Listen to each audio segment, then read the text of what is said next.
We are live. All right. So, how's Woohoo! everyone doing today? Pretty good. Wunderbar. We are live. All right. Oh, Oh, echo. Echo. so, how's everyone doing today? Yeah. Mute. Oh, good, good, good. Oh man, that tells you how off I am today. Hey, man, it happens to the best of us. All right. So, we got Sketch in the comments and Mortal Comics. How you doing, y'all? All right. So, as y'all see, we have Jim Healis from the Blue Mamba crew. Yes, So- sir. Why don't you tell those who may not know about Blue Mamba what's it about? Oh goodness. It is about this sexy woman who's a former Marine, recruited to be an assassin by this smooth-talking politician, to help manipulate some of the social and political landscape, by taking out some radical SJW community leaders. That's definitely interesting.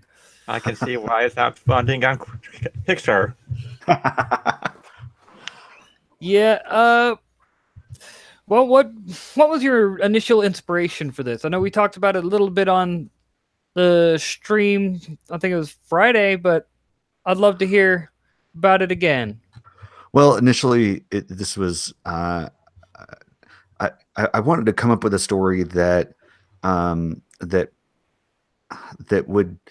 both the ideological left and right could both of these sides could look at it and read it, get something out of it, but also both sides would hate it.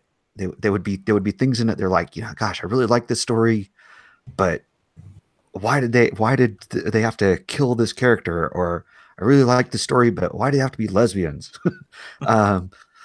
And so I wanted it to be a commentary about the people in the middle, the people who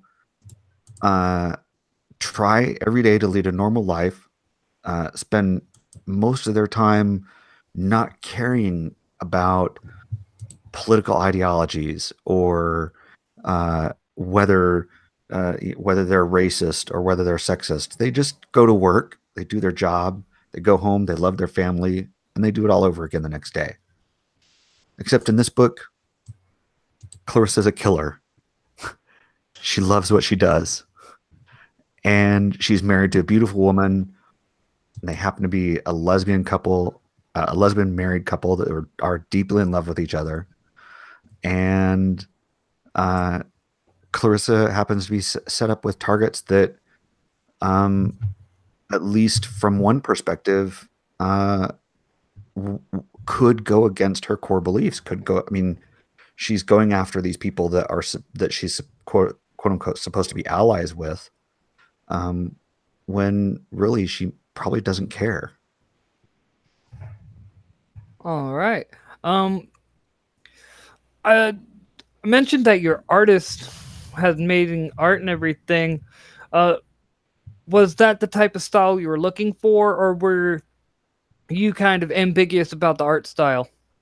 I started off being ambiguous about the art style, and as I went through a selection for artists, I got more and more specific. I started off with probably about 40 artists that responded to my open call for character designs, and I gravitated more towards those that were, I'd say, realistic. That drew the women to be sexy, and drew things to be in proportion, as opposed to I can't tell you the number of anime style artists that I got that just, as soon as I saw the big eyes, I was like, nope, delete.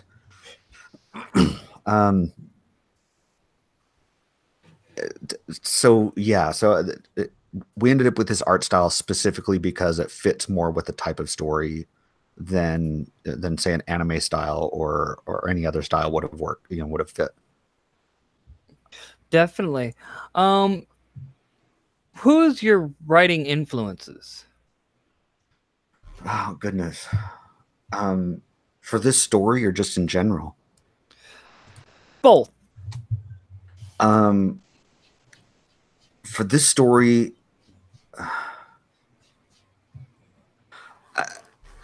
I tell people this story is like draws from the Jason Bourne series, Atomic Blonde, and the Black Widow comics. It's got elements of all of those things, and probably mostly from the Atomic Blonde movie, that's based on a graphic novel by Anthony Johnson called I don't want to screw this up. Is it The Coldest Winter?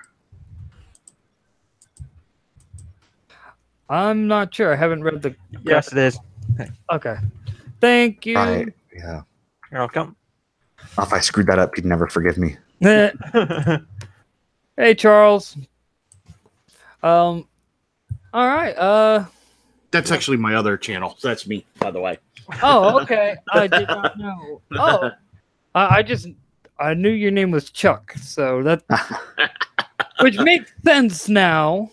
Yeah. That should have clicked because my cat's name is Charles, and I'll call him Chuck on occasions. It's all good. Ground Chuck.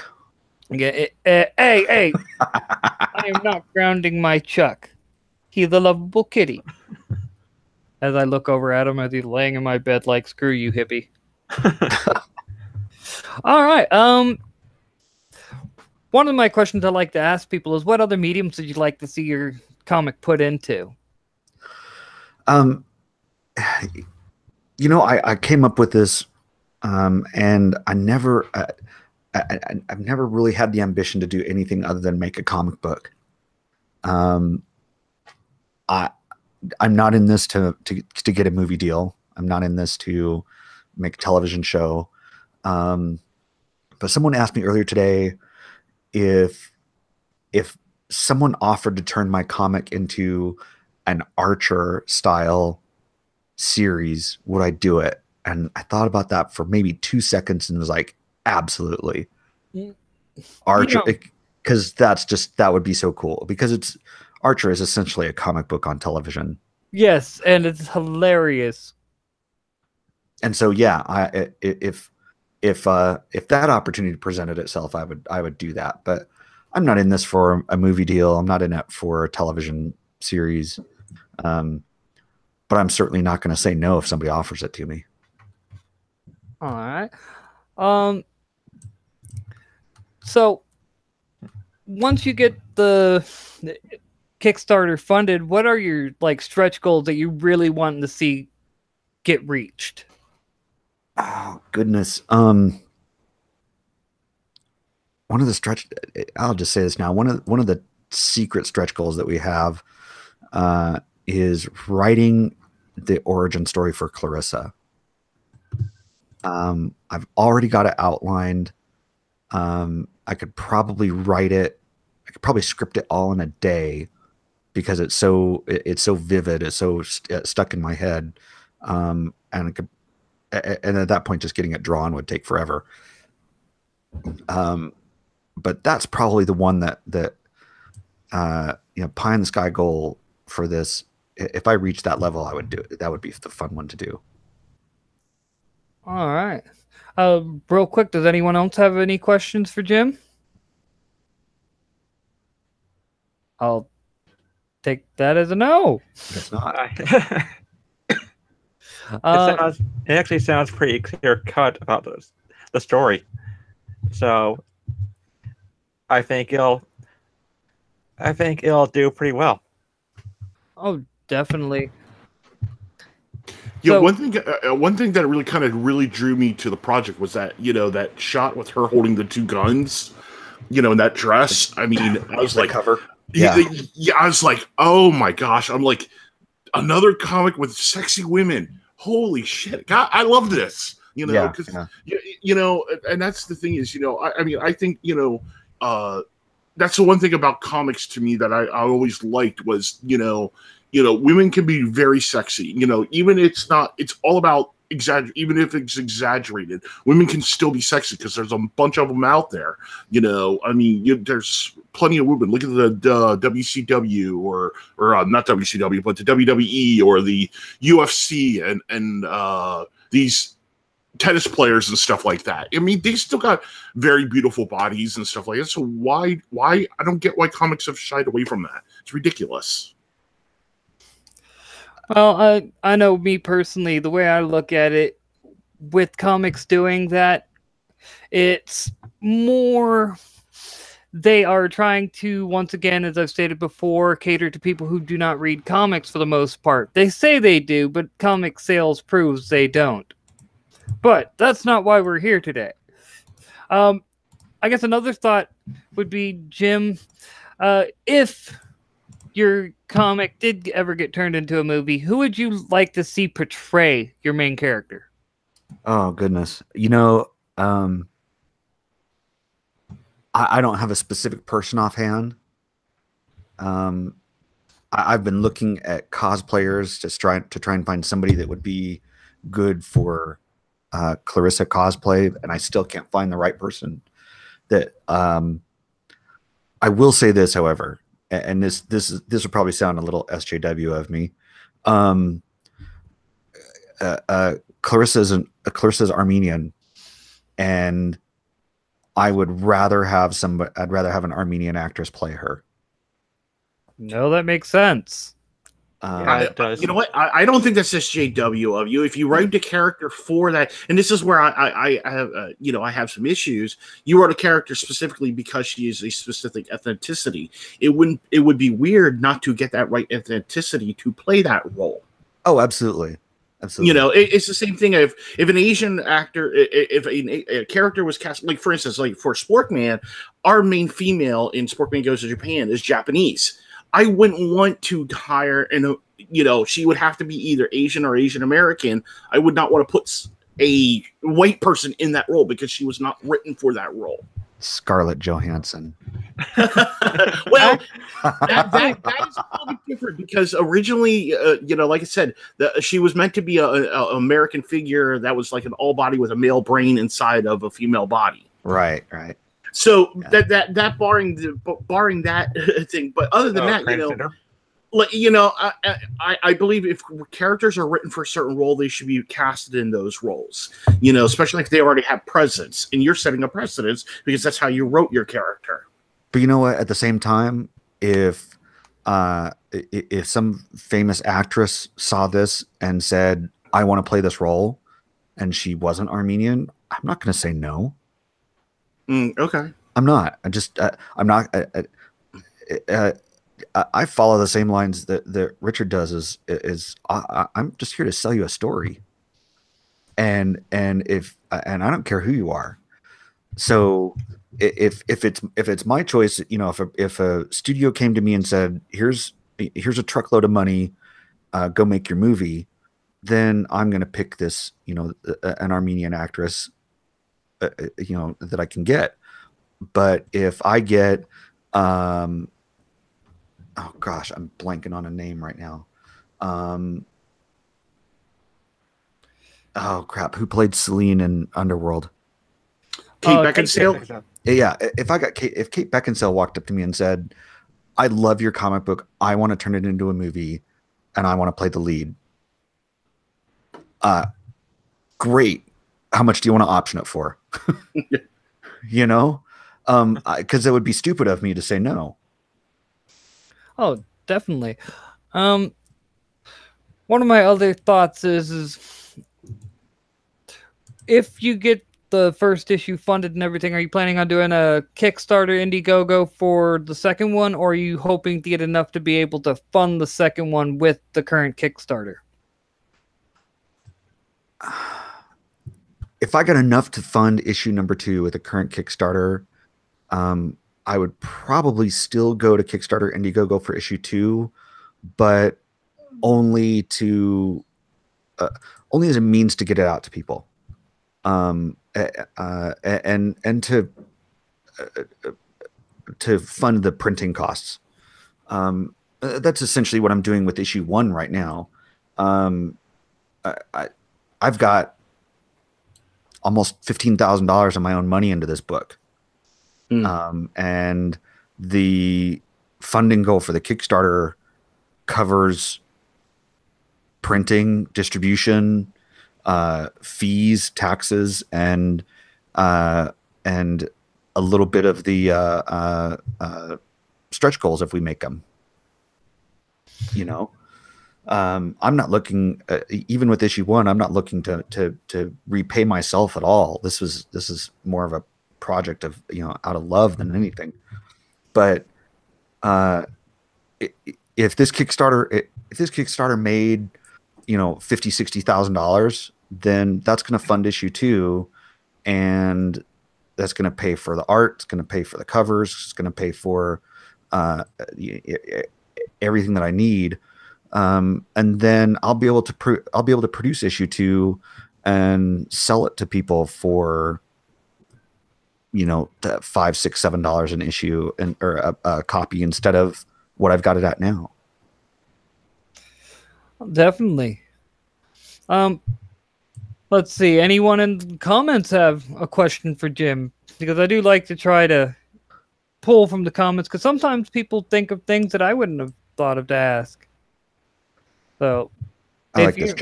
Jack says, I like sexy ladies. Do you, Jim? I think you do. Yeah. There's a little bit of that sexy ladiness in there for sure.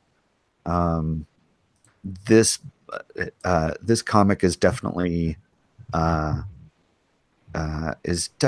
for people who love to look at sexy women.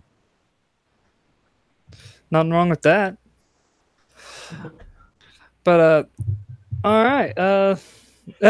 In the comments, Astonishing says Lizzie Chaplin would be a good Mamba. Lizzie Kaplan.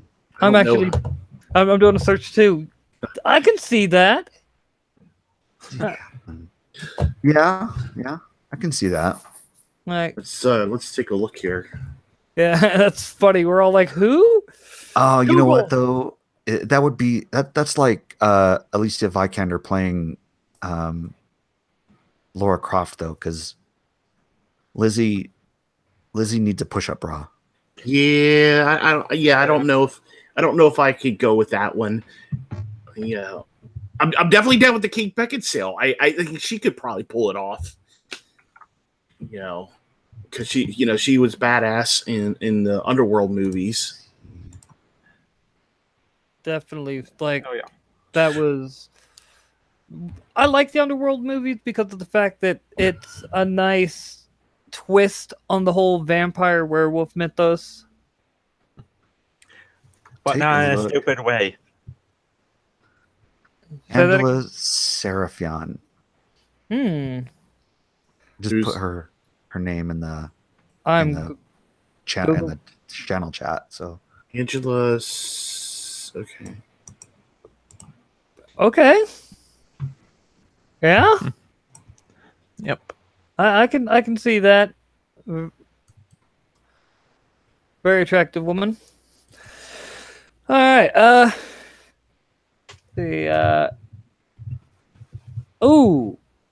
Could you give some history of producing the book? And this is from Del Wolf North.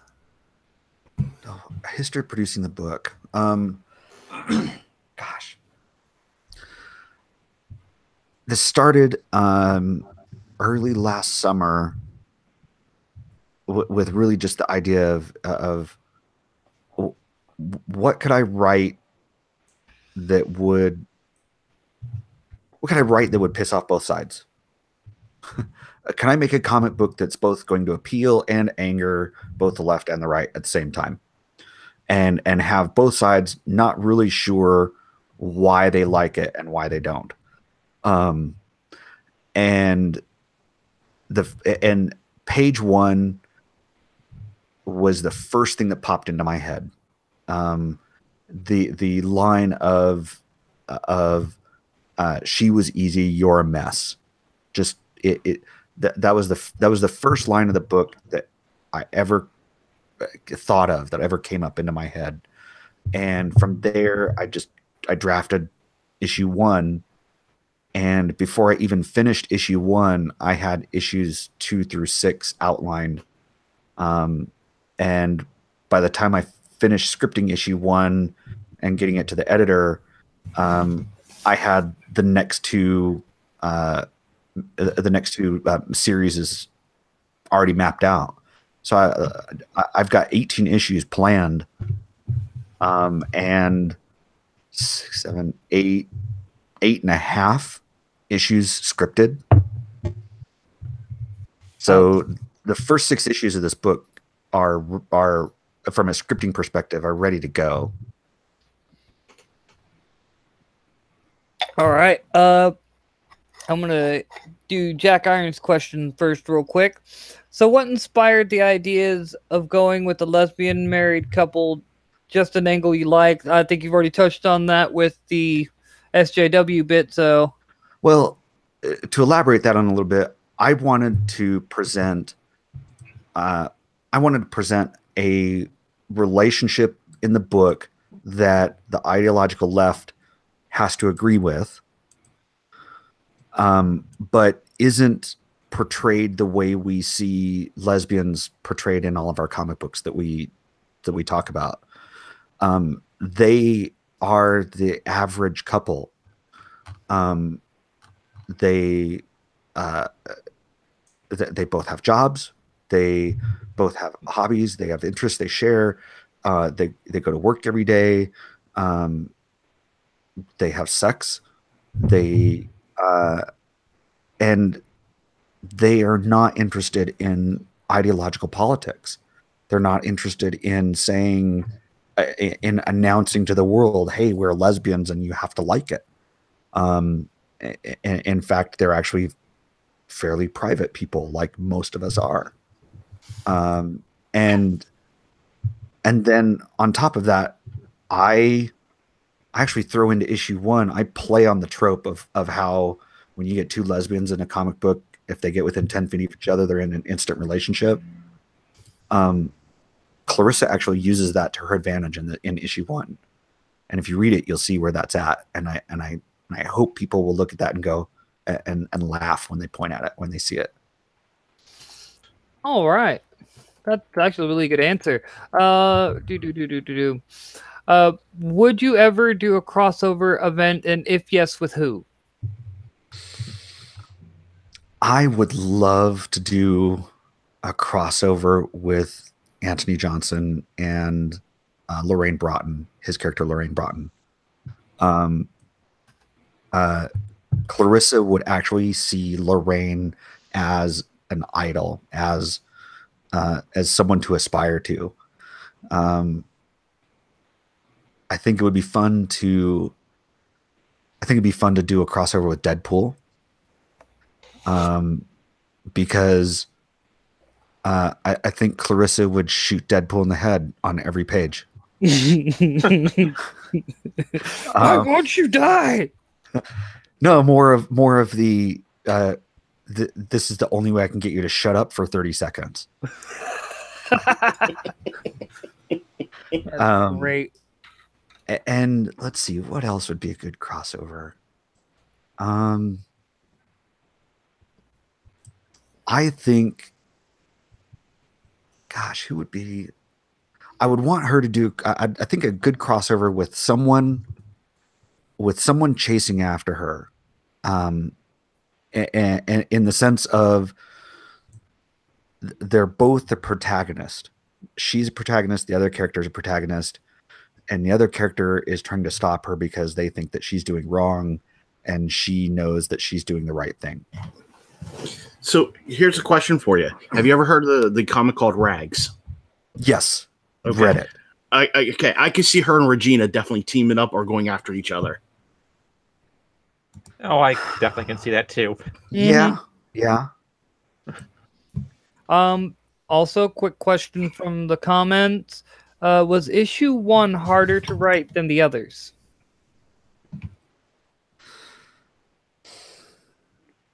It was harder to write from the perspective of putting those first words on paper. It's just once you get that first page written, everything else just seems to flow out. So I can't say that from a story perspective, it was any harder than any of the others that have come up. But getting those first few words on the page are probably the most difficult thing to do for any story.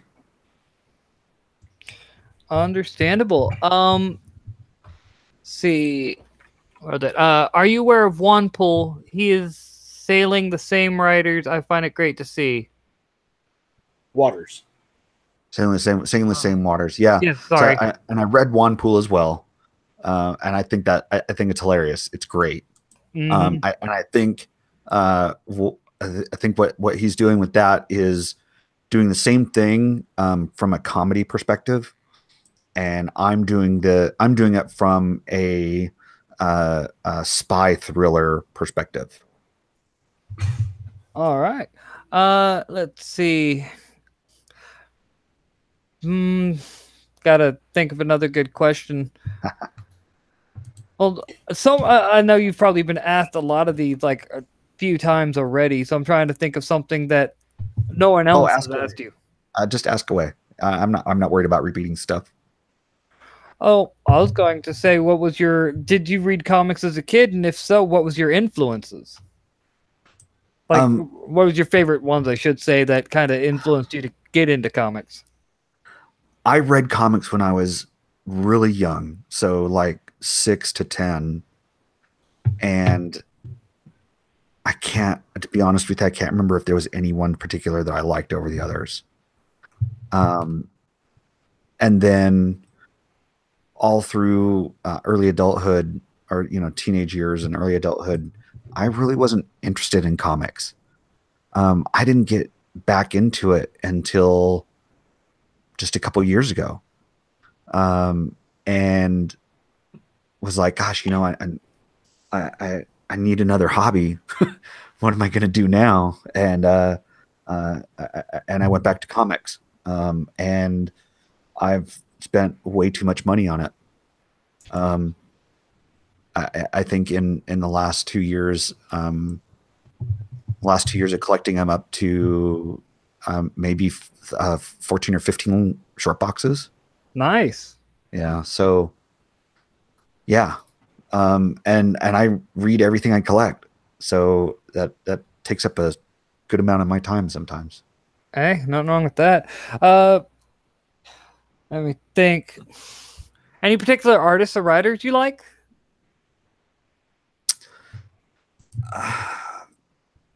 Sean Murphy is probably the most recent one that I can say that I like. His perspective on Batman and that whole White Knight story was perfect. And gosh,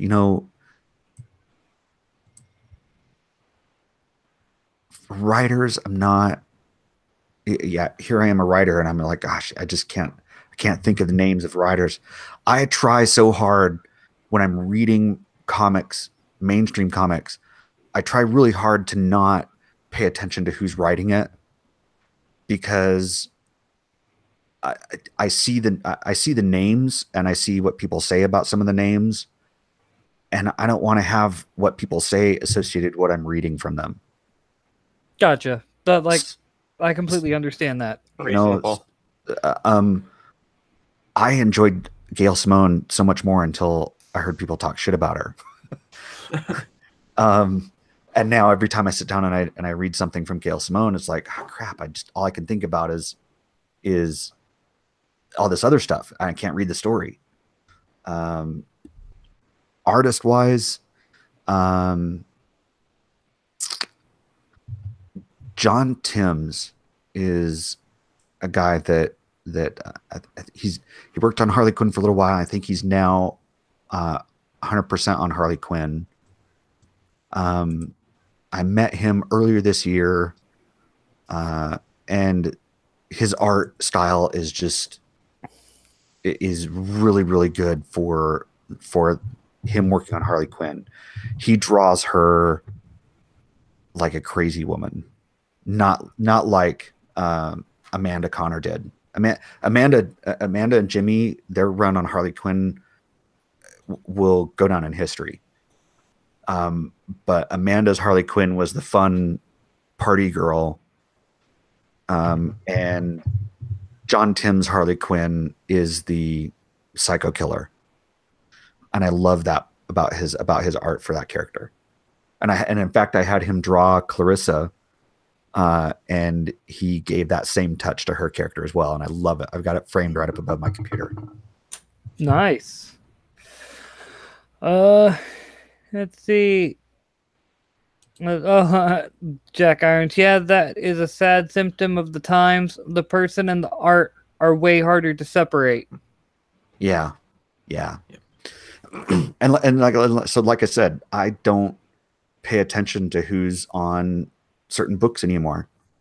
I've gone to conventions now where I'm like, oh, you're the one writing this book. Oh, it's so nice to meet you. It's wonderful. Thank you very much. Blah, blah, blah. Mm-hmm. I've even gotten to the point now where I don't watch many comic reviews anymore until well after I've read it. Because I don't want my perception or my reading of the book to be influenced by what somebody else has thought.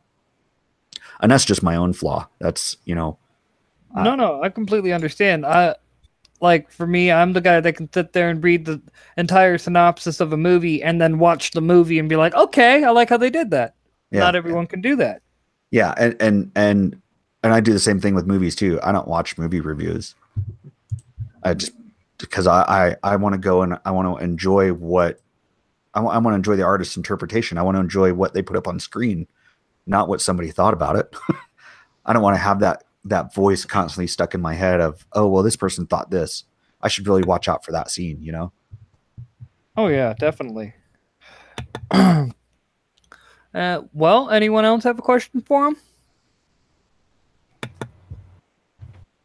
Come on. No questions. I'm shocked. I really am.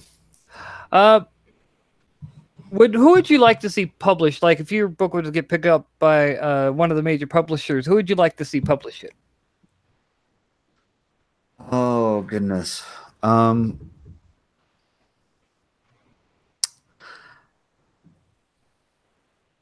Honestly, I think the character, the story type fits better at Marvel than it does DC.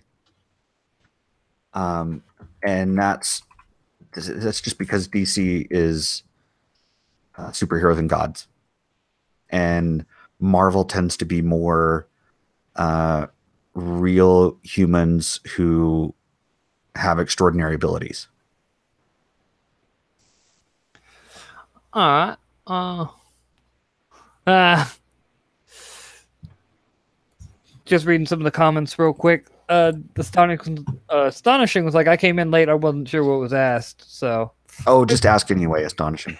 Yes, feel free. I'll answer it again. It's no big deal. Which is definitely a way to go. What series most influenced your writing? Like, what series? Like what, Jack? Elaborate on that. Like what other comic book series influenced my writing, or what? Like books, movies, things like that. I can't really say anything did influence it. I mean, I'm a big movie fan, so anything that is going to be an influence on me is going to be movies I've watched. I keep referring back to Atomic Blonde, because oh my gosh, I love that movie. I've seen that movie 22 times. And wait, didn't you say just the other night you'd only seen it like 1920? I've watched it since then. Yeah, I could tell. Yeah. In fact, is it yesterday? Day before yesterday? Oh crap! I've lost track of my days now. I watched it just like very, very recently because was sitting down, is like, okay, I need to write a little bit more, and I need to get my mindset into female killer again. So I popped that movie into the Blu-ray and started watching it again. That I think if I had to say anything was an influence on my writing, that movie is the most recent influence on my writing, and Anthony Johnson's story is the most recent influence on my writing. But I don't have any. I don't have any comic series that's really been an influence on my writing. I think I've read so many different comics over the last year that I couldn't pick out one that was an influence over any of the others. All right. So are there any characters you had in mind when crafting her personality? You said Atomic Blonde. Right. Yeah. If you could go back before Kickstarter, what would you do differently? If I could go back before the Kickstarter, what would I do differently?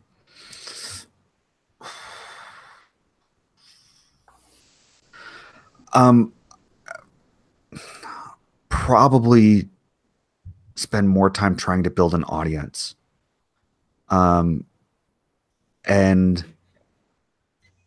I can't even say that would I go back before the Kickstarter, because probably what I would have done is delayed the Kickstarter even more, push it off until the fall, to actually get all of the book completed, so that day one of the Kickstarter, I could have a completed book in influencer hands.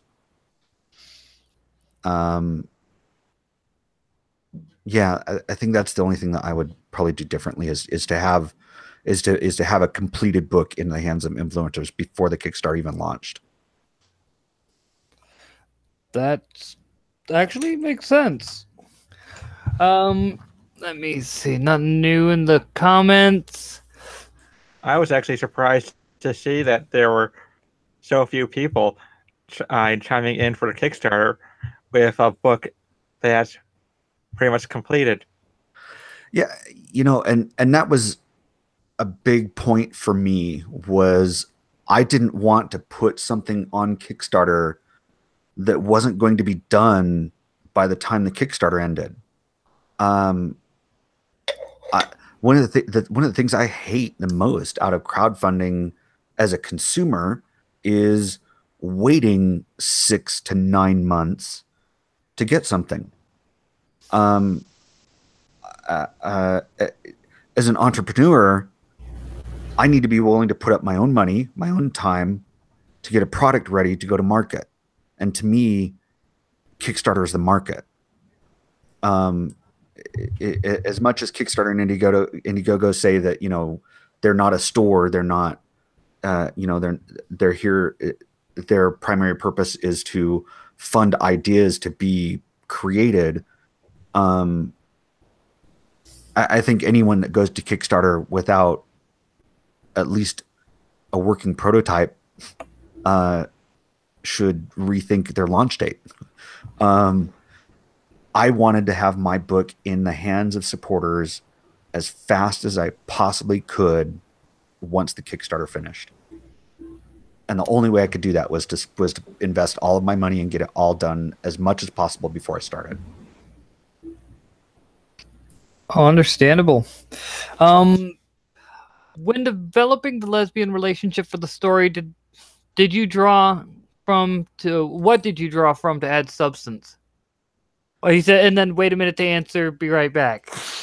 All right, we'll wait for it. When developing the lesbian relationship of the story, what did you draw from to add substance? Okay, we'll get back to that. If nothing else, I will say this: you're encouraging me to try to draw a woman. I'm not that good of an artist. Do not think I'm some grandiose artist. I'm as much of an artist as Tom King is. And if you've ever seen any of his remarked covers, you'll know what I'm talking about. The stick figures, all the stuff he does on the Batman and Elmer Fudd stuff. Yeah, that's my level of art. All right. So, astonishing, you're back. Yes. When developing the lesbian relationship for the story, what did you draw from to add substance? My imagination. I did not treat the lesbian relationship any differently than any other relationship between two people. And that was part of my goal in how I wrote them. I don't want people to look at this and go, oh, they're a married lesbian couple. I want them to look at it and go, oh, they're a married couple who happens to be lesbian. And you mean like it's supposed to be done? yes. And there is a significant difference between those two statements. And anyone that doesn't understand that needs to look at relationships. These are simply two people in love, and they happen to be women. That's it. I wrote the substance from what does any loving marriage have in it. There you go. Well done. Yep. Like that he has a sexy imagination. Yeah, I do actually.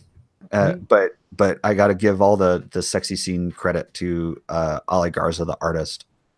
There's a scene on page 3, a sex scene on page 3, where the only direction I gave Ali was Echo and Clarissa are having sex. Make the reader uncomfortable.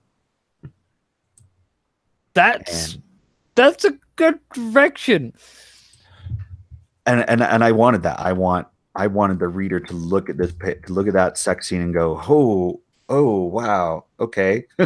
I don't want you to be reading my book and feel comfortable. I want you to read it and be excited about it, be provoked.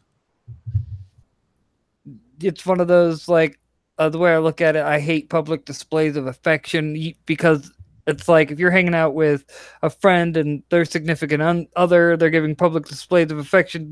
Your first reaction is like, oh, come on, guys. Oh, yeah, yeah.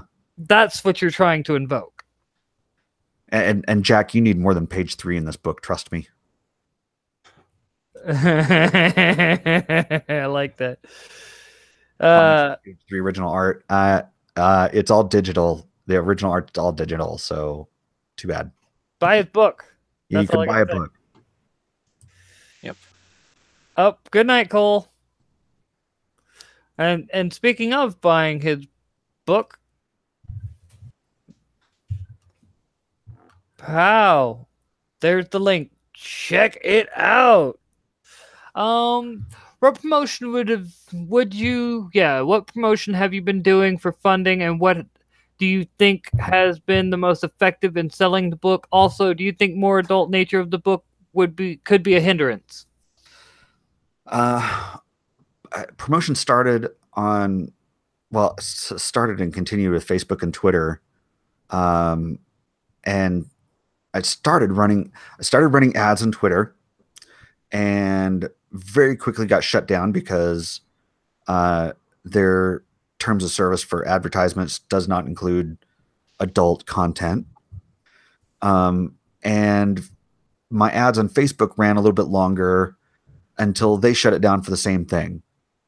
And so promotional stuff, advertisements, I haven't been able to do for a few days now. So for the most part, it's been word of mouth on Twitter and Facebook that's been promotion to get it funded.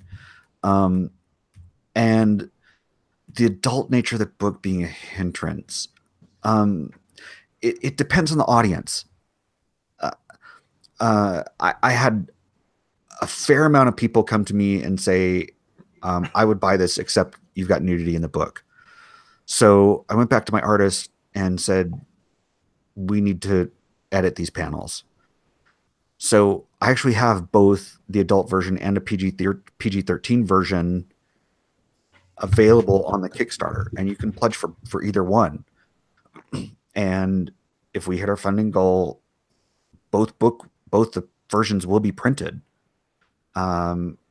So was it a hindrance? No, I don't think so, because probably a good 2/3 of my backers have gotten the adult version of the book over the PG-13 version. And adult or mature or naughty versions of books usually sell better than standard versions do. At least among collectors. I agree. I mean, it's one of those, the Comic Code Authority, when it died, like there are some things about the CCG dying that hurt comics, but in other ways it helped comics because it allowed for there to be more, I guess you could say, a catering to the adult audiences who grew up reading comic books and into adulthood still read comics. And yeah, and that's part of the reason why the book is being sold at a premium price over others that may be cheaper, is this book does have adult content in it, and it's not what you're going to see on a shelf somewhere. I think the closest thing you'll get as far as adult content goes is Saga. And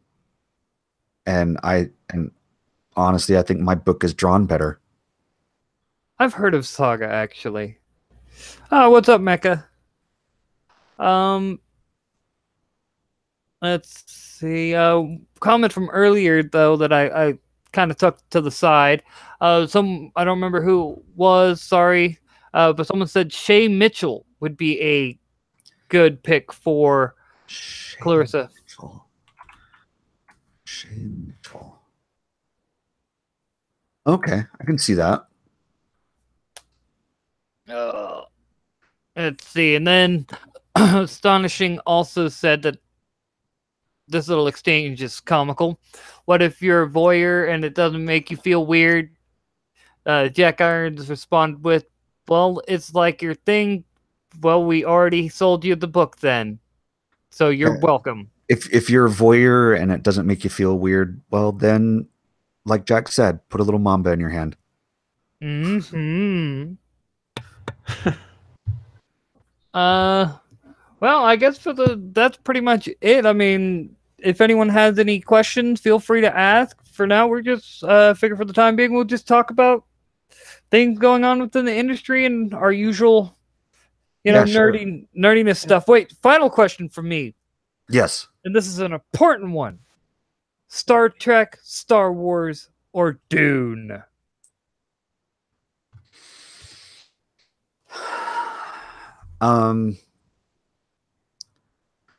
For mythos, Star Wars. For catalog of content, Star Trek. And I haven't seen Dune since I was a teenager, so I don't care. That's understandable. As I've stated before, like, you have this big feud between Star Wars and Star Trek, just like Marvel and DC, but, we all enjoy the various, like, Star Trek guys still watch Star Wars. Star Wars guys still watch Star Trek. And more often than not, both of them have watched and read Dune. Yeah, I don't care. I like I said earlier, I watch things because I enjoy it, and no one thing is any better than the other. I mean, I keep going on and on and on about Atomic Blonde, but you know what? I like the Jason Bourne series too. I haven't seen it as many times, but no, nothing wrong with that, dude. Like, I'll be the first to admit I'm a Star Trek guy, but I see what happened to Star Wars, and I'm like, well, we kind of got Discovery, so I feel your pain. I feel your pain. Like, and then doesn't everybody love a little STD? Nope. God, like, my whole thing about that, and I know it's beating a dead horse, but how the hell do you infuse a franchise that's all about we had moved past identity politics with identity politics? Yes, absolutely. Like, shit that causes aneurysms.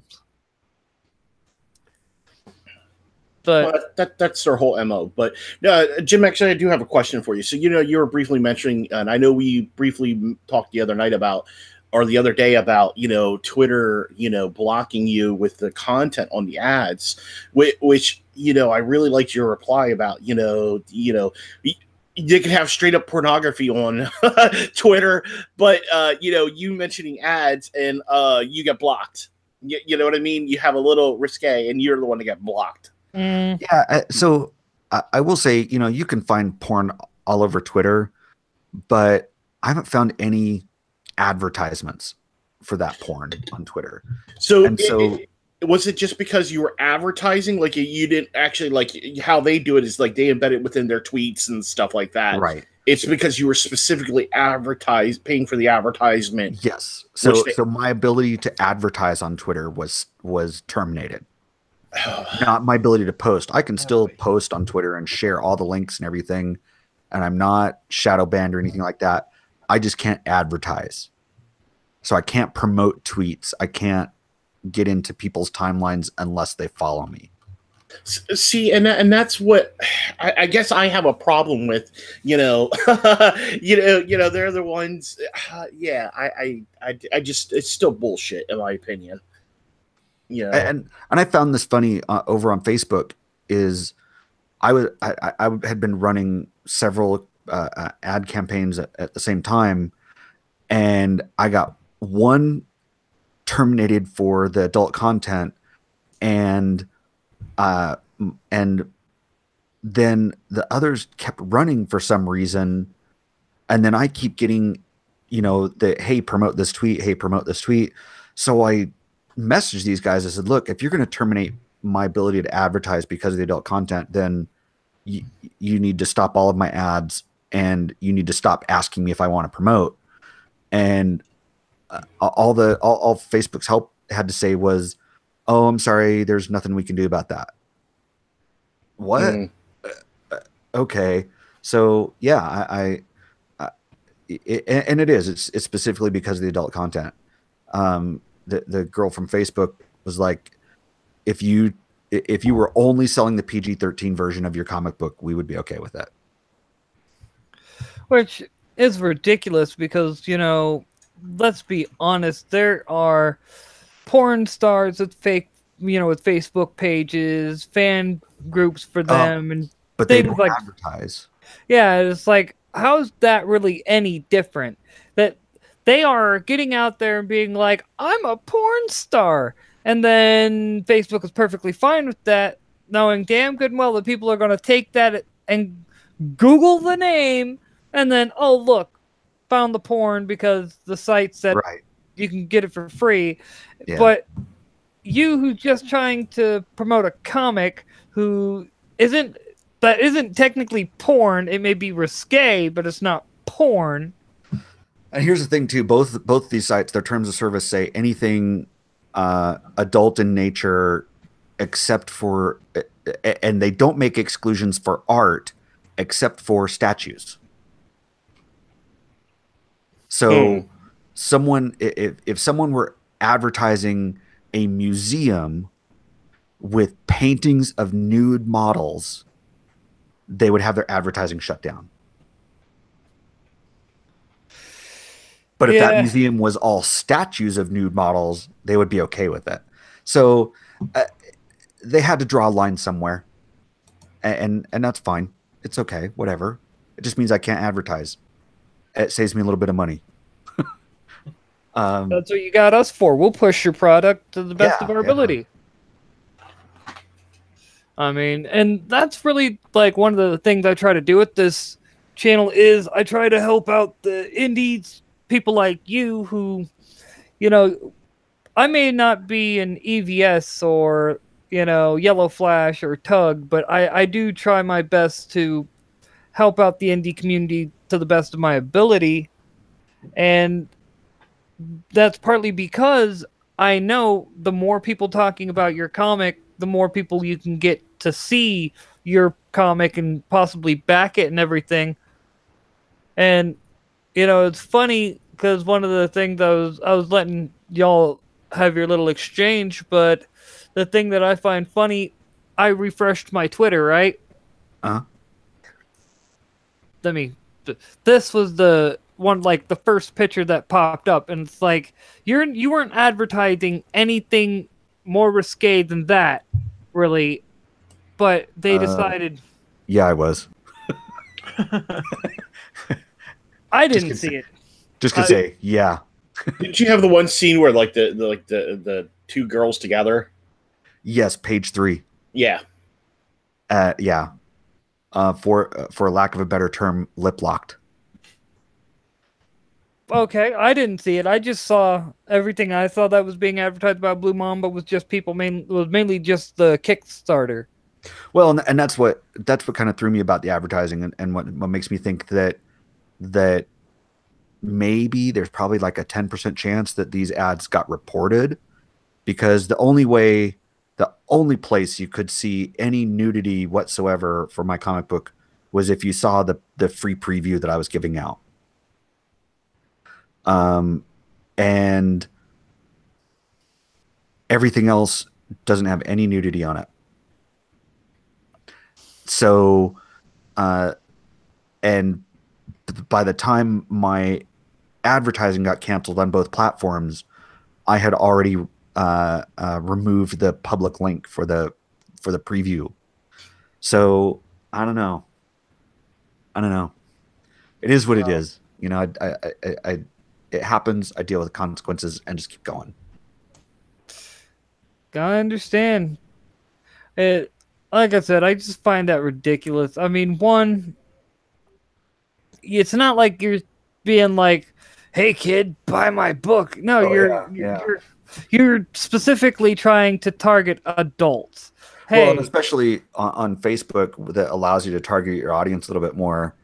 I was targeting 18 and older comic people, people who like comics and LGBT themes in comics. So those ads were only going to go to people who it was legal to purchase.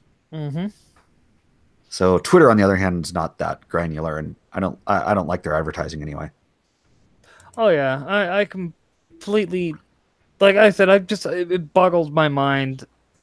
To me, and mind you, this partly I grew up in Germany until I was 8, so the Europeans have a different, like, especially Germans, they're a lot more open.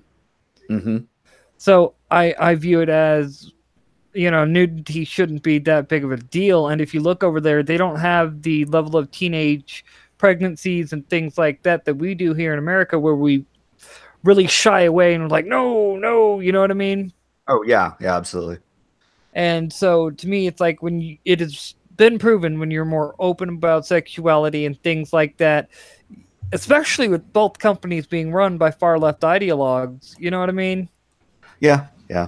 You'd think they'd be like, we're fine with that.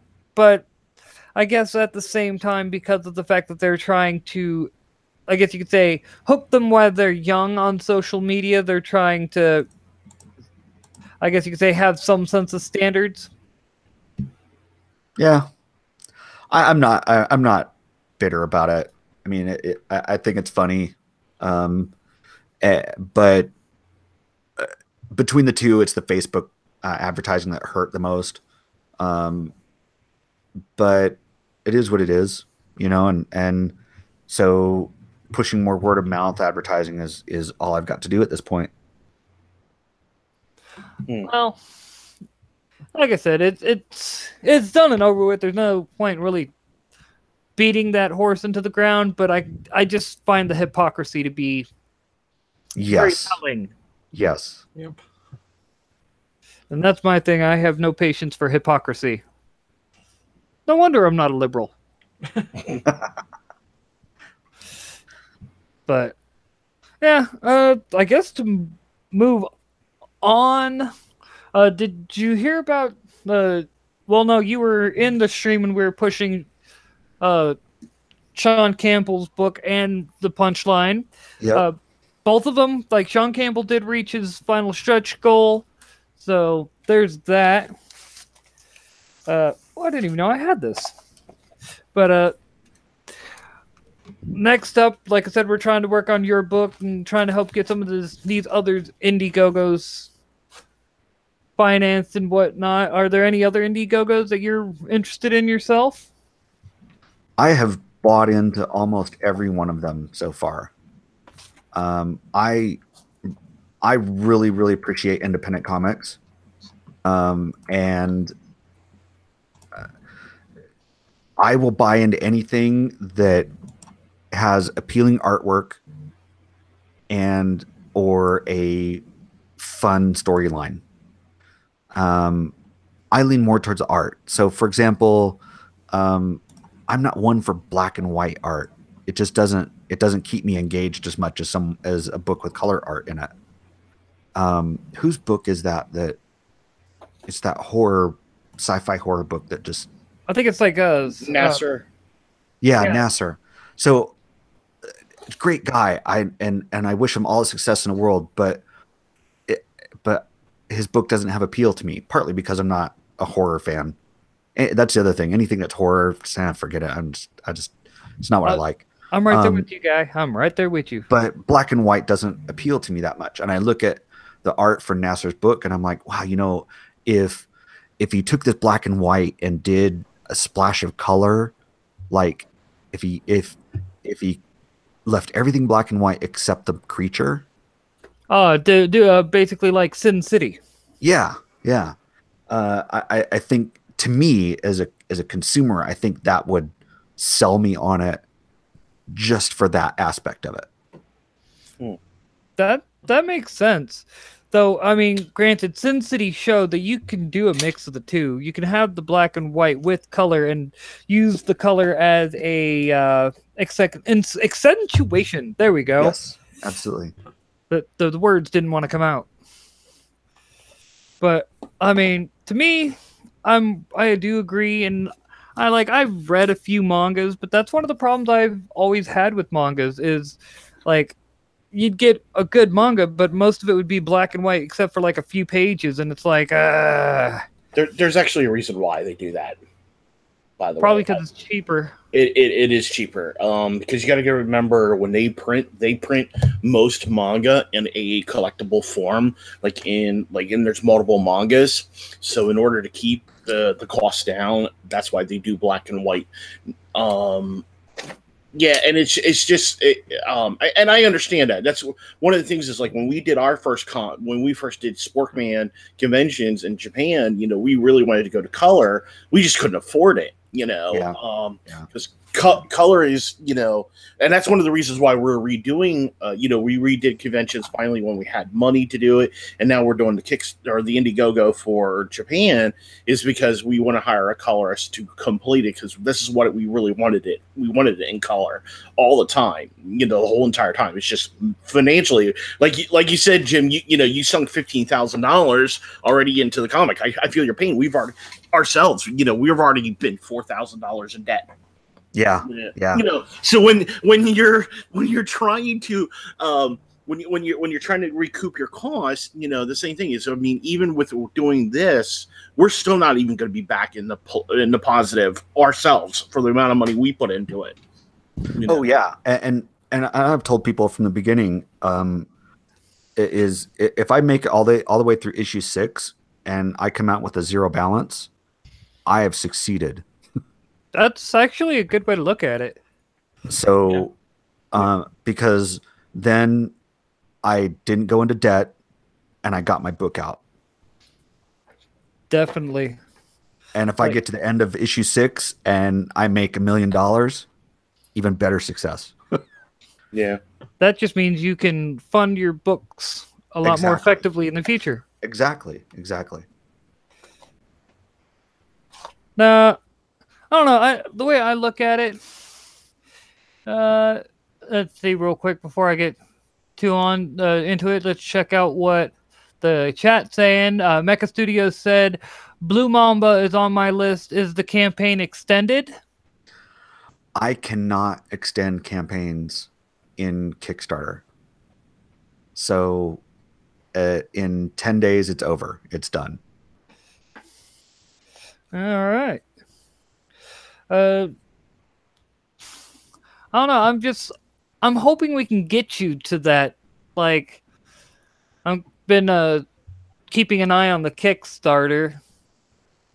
I don't know if it's like Indiegogo, where every time someone backs it, it shows it going up, or if it takes a little. It does. Yeah. Okay. Yeah. So unfortunately, no luck yet. Nothing during the stream. On this one. Nope. Well, here's something to keep in mind, guys.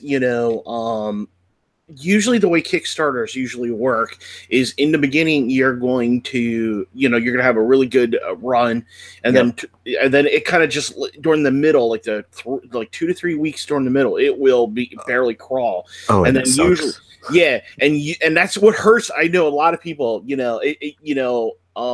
then at the end, that's when it kind of picks up, like the last 24, 48 hours, maybe 72 hours. And the thing is, this is, and don't take this the wrong way. I think one of the things that is hurting you, and it's not you, I think it's really because it's on the Comicsgate side. There's a lot of people who won't donate to Kickstarter because they don't want to give money into the people who run it. And I think that's BS, because there's a lot of good stuff on Kickstarter. And I think that's BS too. And one of the things, and I'll just say this, I don't give a shit who hears this. Richard had a problem with putting his up on Kickstarter at first. Mm-hmm. And he said, they wouldn't approve it or whatever. And every time he made changes, he'd have to get it reapproved. So he just gave up. I don't know what he did to make that happen, because my book got auto approved. And I made so many changes after the approval that I think he just got frustrated with it and decided not to do it, because their approval system doesn't include people unless you've done something really stupid in your campaign. Well, here's my theory. I really think somebody awarded them, basically, and that's why they basically blocked him, because he was pretty well known by then when he started. So I wouldn't be surprised if that's the reason what happened, because they are known for taking certain projects off if they don't agree with your views. That is the downside. I think that's bullshit. I think, you're getting money from whoever. It shouldn't matter. You know what I mean? In my opinion. The only projects I've ever seen taken off of Kickstarter are either fakes or projects that didn't meet their guidelines, such as things that weren't far enough along in development to be a Kickstarter. Mm-hmm. Like if you're trying to kickstart a product, they want you to have a prototype. Yeah. Before you do that. And if you don't have a prototype, then they'll cancel your Kickstarter. So I haven't seen or heard of anyone get their campaign canceled unless they broke one of their published rules. Not any of this, nefarious background, we don't like you type of a thing. So yeah, I don't know. I think there's a lot of hyperbole when it comes to that people just listen and believe. And there's also, and that's the thing is, just like the whole thing with AP, I think there's more to the story that we're not told, Certainly. And that's where it comes back to. But getting back to the point of donating to Kickstarter, there's a lot of projects I've donated to Kickstarter, like Croak, Blake Norcott's new book, and so I have no problem giving money where money's due. I think a lot of people are just being anal retentive, in my opinion. I'll tell you why I pick Kickstarter. They don't charge the customer unless the project's funded. And if the project doesn't get funded, they don't charge the creator the fees. Well, Indiegogo does the same thing too now. You have the option of doing one or the other. Okay, so when I started mine, I was under the impression that it was different than that. No, they actually, because I'm going to be doing mine, they actually have an option where you can go flex funding or all or nothing. Okay, so and in my case, I needed to do all or nothing. Yeah. And if I remember right, all or nothing, if you don't make your goal, they still charge you the fees for all the credit card charges. I'd have to double check that. I think that's how it is, and that's because that's what kept me over in Kickstarter. That and every other creator that I've backed, except for the last few weeks, has been on Kickstarter. So yeah. So, and just so you know, or I should say from the comments, it's not so much just so you know. Sure. Let's see, Sketch said, I'm backer, like he went through all the books he backed, and he's like, I'll get the rest when I get paid on the 1st. I'm backing all the outsiders. I don't care if they are a comic skate or not. I hate The Last Jedi. That includes Disney Marvel. And then he was like, go for Indiegogo next time. We'll see. Yeah. I think to me it should go work. To me it should work whoever the project is. You know, I wouldn't say assign it to, because we were doing the same thing like you were, Jim, deciding should we go Kickstarter or should we go Indiegogo. In our case, Indiegogo is a little bit better. You know, I think you're doing the right thing for what's good for you. You know, I think we as backers, we should be the ones, you know, being less restrictive on where we're donating our money to. Yeah, and I think if I were in a position where I were making the book, okay, so so everything, all of the print issues, I was funding all of the print issues. Everything was going to be produced, whether or not I got crowdfunded. I would have gone to Kickstarter, or I'm sorry, I would have gone to Indiegogo, because then that's just paying for stuff I've already invested in. And then I could have set up a flexible goal and not worry about, if I don't make this, you know, if I don't make this goal, I don't get what I need, type of a thing. Because I was using the crowdfunding to pay for printing and distribution, Kickstarter made more sense. So that makes sense. I mean, really, I'm just happy to see you're getting your project out there. That should be what really matters in the end, is as long as you get your project out there and you get it funded. Shouldn't matter which platform you do. It should just matter on, you know what I mean? Yep. Yeah, so here's what Indiegogo charges. We charge a 5% platform fee on the funds you raise, plus there's the 3% plus 30-cent fee charged by third-party payment providers on the funds you raise. So okay, yeah, but if you do an all or nothing goal, yeah, you're still and hold on, and they charge people the moment they pledge, then they've incurred those fees. Okay. If you don't reach your funding goal, then they have to refund all of those people their money back. And they have to recoup those fees somewhere, and it's going to come from the creator. It's going to come from the creator, correct? Yeah. And that's kind of shady. Well, that's not kind of. That is shady. Let's just be honest. Well, that's why you want to. That's why a lot of people don't do the flex, that's why they do the flex goal, because you're still getting. The nice thing with the flexible goal is you're still getting some sort of money. Whereas Kickstarter, I definitely think the way they have it set up, it's an all or nothing where it's no liability on either side.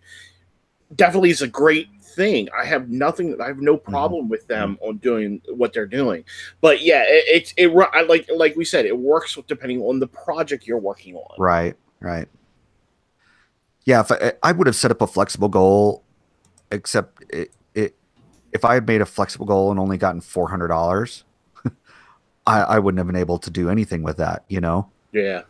So that's just how it worked out. What's Sketch talking about here? Thinking is not knowing. It's good to verify. Is it or isn't it? How does it work?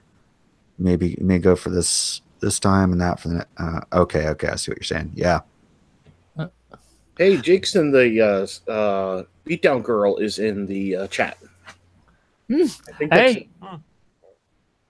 during the, I'm gonna go ahead and send him a link because he does have a fully funded Indiegogo. So, So we actually, he's talking about reaching out to Comic Press. We've actually, Blue Mamba was actually on Bleeding Fool. Yeah, I remember that. And I know Indie Comic Showcase follows us, or follows the Twitter account.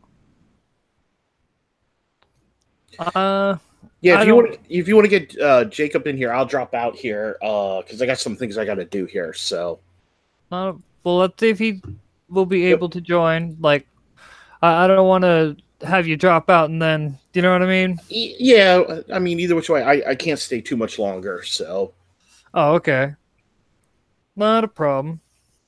Well, either way, it was good to have you on. Yep. Yeah, thank you. Not a problem. Well, that's why I wanted to reach out to you, Jim, because I know I'm really big about pushing comics, that people aren't really more aware of, and I saw that when you were mentioning about struggling with the advertisements, I'm like, okay, well, we need to do our thing. yeah. Because in all honesty, I think for me, YouTube really works as that advertisement thing that you would normally get in Twitter or Facebook. I think YouTube becomes, having the live streams and stuff like that, become a great advertisement. That's very true. And I mean, I hope I could say that because of the various live streams we've done, we've helped get a few projects funded. Like, I don't want to talk out of turn. Well, I think that you've done enough for the campaigns to get them to certain goals that they've been looking towards. Let's hope. Spork, before you go, if you wouldn't mind basically taking lead for a moment as I get more coffee. Yeah, go ahead. So let's see. Sketch here says, I'm a customer and I don't see the other side, but as a customer, I prefer Indiegogo. I have used both. I can only give a customer perspective. I've used both as well, and I honestly prefer Kickstarter because I can go in and change my pledge on Kickstarter. Yeah. And I can't on Indiegogo. Yeah, I do have to agree with you on that. That is one of my biggest issues with Indiegogo. Like, I originally wanted to, with Jack Irons, I wanted to I donated to $10, but then when he was saying about the $25 level, he was getting these extra stretch goals. I'm like, well, how can I go in and just change my goal? He's like, well, you're gonna have to contact me afterwards and do this. I'm like, well, that's kind of, well, no, actually what Indiegogo will tell you is cancel your current pledge, which will get you a credit card refund, and then pledge for the new level. But then you have to have $75 available because you're waiting for you're waiting. Yeah, you're waiting for the credit to come back to you, and then you gotta have. I don't like doing it that way. That's one thing I like. That's why, because I did that with Croak. Like Croak, I changed my pledge partway through because I was talking with the creator. Mm-hmm. He was. I was originally backing at the digital editions, and he's like, "Well, hey, if you back here at this, I'll give you a signed copy trade back." I'm like, for $20, sold. Yeah. So there are a couple of Kickstarters that I've supported in the last couple of weeks that, as their campaigns have progressed, they have gotten new artists on board and offered better goals, or better tiers. Mm-hmm. So on both of these campaigns, I went from supporting at the $50 level to supporting at the $150 level. Yeah. And because it was so easy for me to do that, it took me minutes. As to where Indiegogo, it's like, oh shit, I've got to cancel that charge and then, then wait, and I've got double charges on there for a little while. No, forget it. I'll just leave it. I did that with both EVS and Richard's book. Is like, well, yeah, I could go in there and get the better goals, but no, it's already charged my card. I'll just leave it the way it is.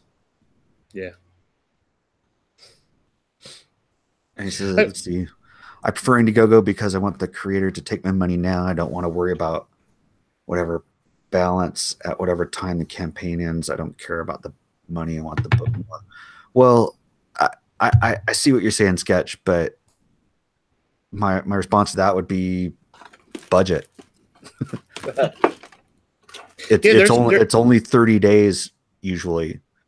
And that's what I have to do. Is I have to set aside a budget so that I know every 30 days I got this much money to do it. Yeah. And there's times I've actually had to change my pledge, to adjust for the project, you know what I mean, or how much I was originally pledging, and that's one of the nice things is, so if you have a budget and you're going to go spend each month, then you can back this particular comic at $20 or $30 and stuff like that or whatever, and I think can take that into account. Like I said, I think that's a smart idea, not just on the customer end, for whichever side. Yeah, yeah. Rebirth says, I wish they did PayPal. And I agree with you, except I understand why they don't do it, is because PayPal always gives you the option to cancel it, reverse the charge. And that makes it problematic from the crowdfunding perspective, because you could pay for it with PayPal, receive your goods, and then cancel the charge, and then the person that's actually out the money is Kickstarter or Indiegogo, not the creator. Yeah. They would do that if they had the ability to put the liability of refunds onto the creator, but they can't, and PayPal doesn't work that way. Unless they did something, and theoretically, unless they did something in an agreement with, if you're crowdfunding, you can't you know what I mean? You can't charge back those charges or something like that, Yeah, but then that goes against PayPal's terms of service for their customers. Yeah, so it is a hard game. That's the only thing, because I know a couple other people that that don't have. They don't have a credit card or anything like that, and that's the one nice thing about having a credit card, the credit card, or a debit card or something like that, But sure. I mean that is the downside of the times that we live in, if you don't have a credit card, you're left out of a lot of stuff, unfortunately. Yep. Yeah. So let me ask you this, Jim: are you going to, once you meet your goal, are you going to have let's say whoever wasn't able to donate now to the project, will you have it where, like, on a website or something like that down the road, they could order and stuff like that? Like, are you going to be doing say to Indie Planet or something like that? That idea has been kicking around in my head for a little bit, but to be honest, it hasn't been a focus. Okay. I'm purely focused on making the crowdfunding successful and getting the book in the hands of the crowdfunding supporters before I think about, or before I put significant effort into what the next selling vehicle is. Okay. Beyond the crowdfunding, all I know for sure is that if the book's printed, it'll be sold at conventions as well. Okay. Yeah, because one of the reasons why I asked that is, I don't know if you actually watched. I don't know if you know who that Umbrella guy is. He recently did it. Okay, he recently talked. Okay, he's recently done an interview with the whole crowdfunding thing, and one of the things that the creator from 01 Publishing, she said about was, that's something you should think about down the road. That's why I was just asking. So Yeah. I've talked to Tug a couple times. Sorry that took so long. Yeah. No problem. All right. Let's see. And there's a Jacob. Hey, what's All going right. on? Hey, Jacob. Hey. Someone, quick, grab a master ball. Hey, Jacob, real quick, I wanted to ask you a question real quick before I go here. They're looking, and this is actually out to you too, Jim, if you're really interesting. We're doing a card game that with all the indie creators, and we're looking to see if anybody would want to join up, possibly with a character. It is going to be done as a Indiegogo, and it's pretty going to be simple. We're just making a card game, for all the different creators and stuff like that. If you're interested, shoot me a message on Twitter, and I'll get you in touch with the guy who does it, who's leading the project. That Yeah, sounds sure. interesting. Sweet. It sounds cool. So, I appreciate Jim. Thanks for speaking with me. I appreciate it. Unfortunately, I have to go here. I got some things I got to get done here. So, And I will say this: it is the close to the 30-minute call. Because I am trying to get the streams to be, like, the standard streams like this to be down to about 2 hours. Yep. So, just because this way those watching later have the ability to not have to try to dredge through a 4, 5, 6 hour long stream. Oh, yeah. I'm notorious for that. I will admit it. But also, sup Gorgonite Emissary. Nice to see you in the chat. Sorry that took so long. A couple things that I need to do. No problem. Why not? Sketch is a customer, but I tend to have him on the streams because he does give a good customer perspective. Sure. So I'm going to go ahead and tag him in too. Might as well. Yeah. Yep. Yeah, I have a little bit different opinion about Indiegogo versus Kickstarter, but it's basically that I would say before EVS and Diversity in Comics, I would have gone with Kickstarter over Indiegogo. But after them, the thing is that every customer that's bought their book, their credit card information gets saved in Indiegogo, and I ended up getting a lot of people ordering Beatdown Girl or pre-ordering Beatdown Girl because it got suggested to them after they donated to EVS's and DNC's campaign. So because they said, yeah. But. The same thing happens in Kickstarter. If you donate to something, and if your book, if your Kickstarter is trending or is in the same type of category that what they just pledged for, they'll recommend yours after they pledge for someone else's.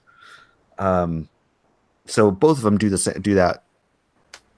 Does Kickstarter keep their credit card information so that it's a one-click experience for them? Yes. What's up, guys? Yes, it does. Cool. Hey, what's What's up, up? Sketch? How you guys doing? Doing Good. Wunderbar. Good. I like how you Well- say Wunderbar. Oh, sorry, I'm stuck on a German thing today. So I don't know. No. I do it too. Believe me, I do it too. Except I do the more chipper Wunderbar. I like to study the Weimar Republic. Very interesting. Like the buddy you heard me mention the other day that was from Samoa, or that's family's from Samoa and everything. Like his dad's from over there. One thing he likes to bring up is like the Germans under the Weimar Republic treated us way better than the English ever did, or the Americans. So Yeah, there's a lot of nuance to that. But what I was getting into earlier on the chat is like the customer experience. Yeah. Like I like that peace of mind of knowing that they got their money. I don't have to worry. I don't have to think about it. It's like I set aside this budget for this, and that money is out, and they're gonna get it. That Okay. I prefer that. I mean, I'm not worried about having to cancel something, and Yeah. If it was like a big company that I know that they can, they can afford to wait. Well, then let them wait.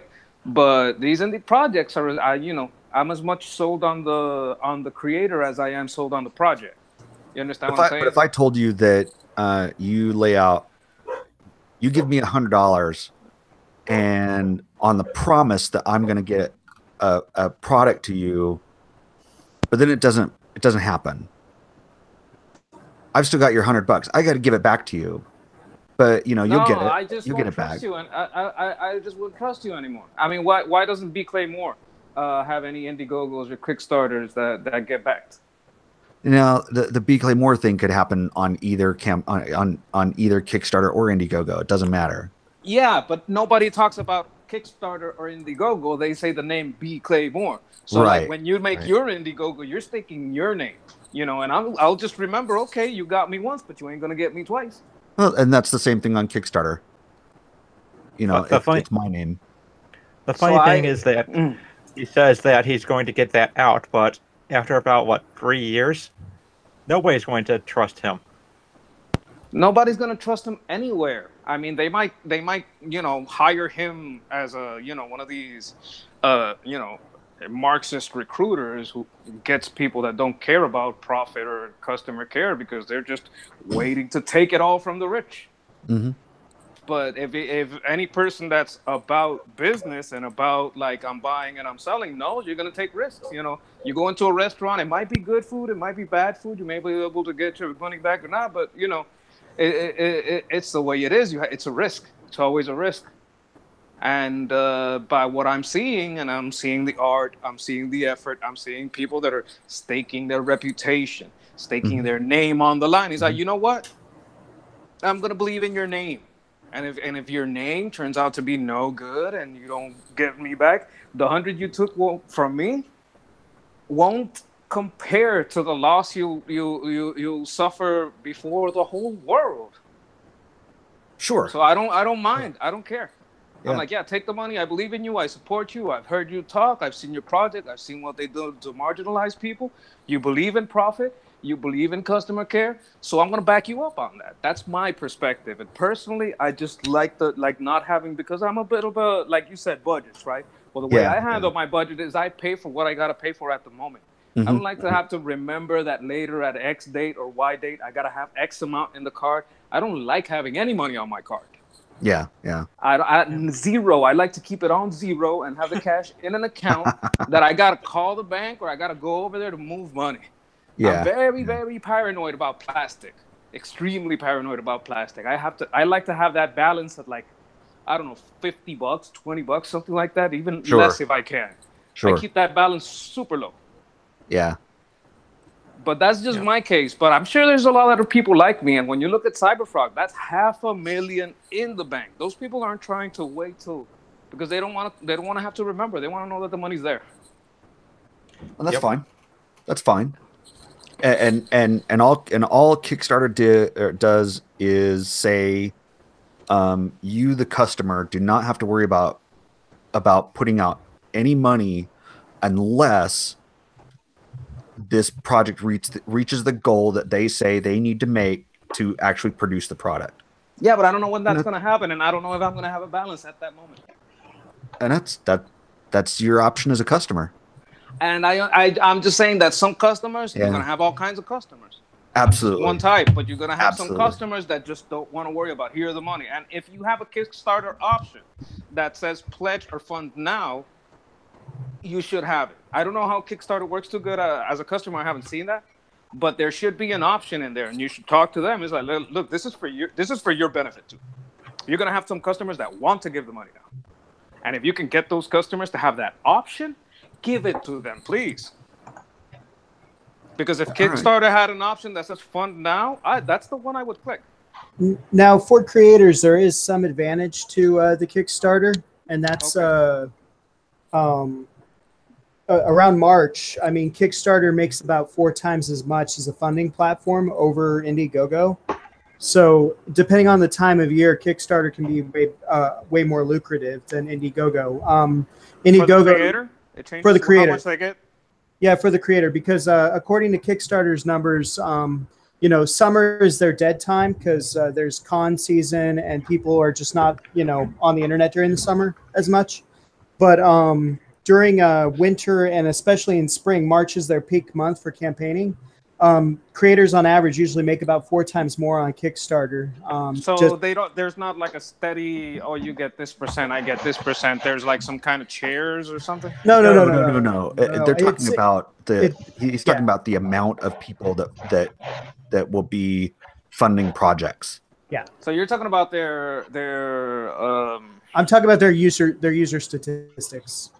Like Okay. if I had done Beatdown Girl, like, but you'd have to be counting on their customer, their subscriber base for that. I mean, that's true. And yeah, go ahead. You're just counting on people who go to Kickstarter to look for things, or and between the two platforms, Kickstarter is much bigger for people who find things to back by going to that site.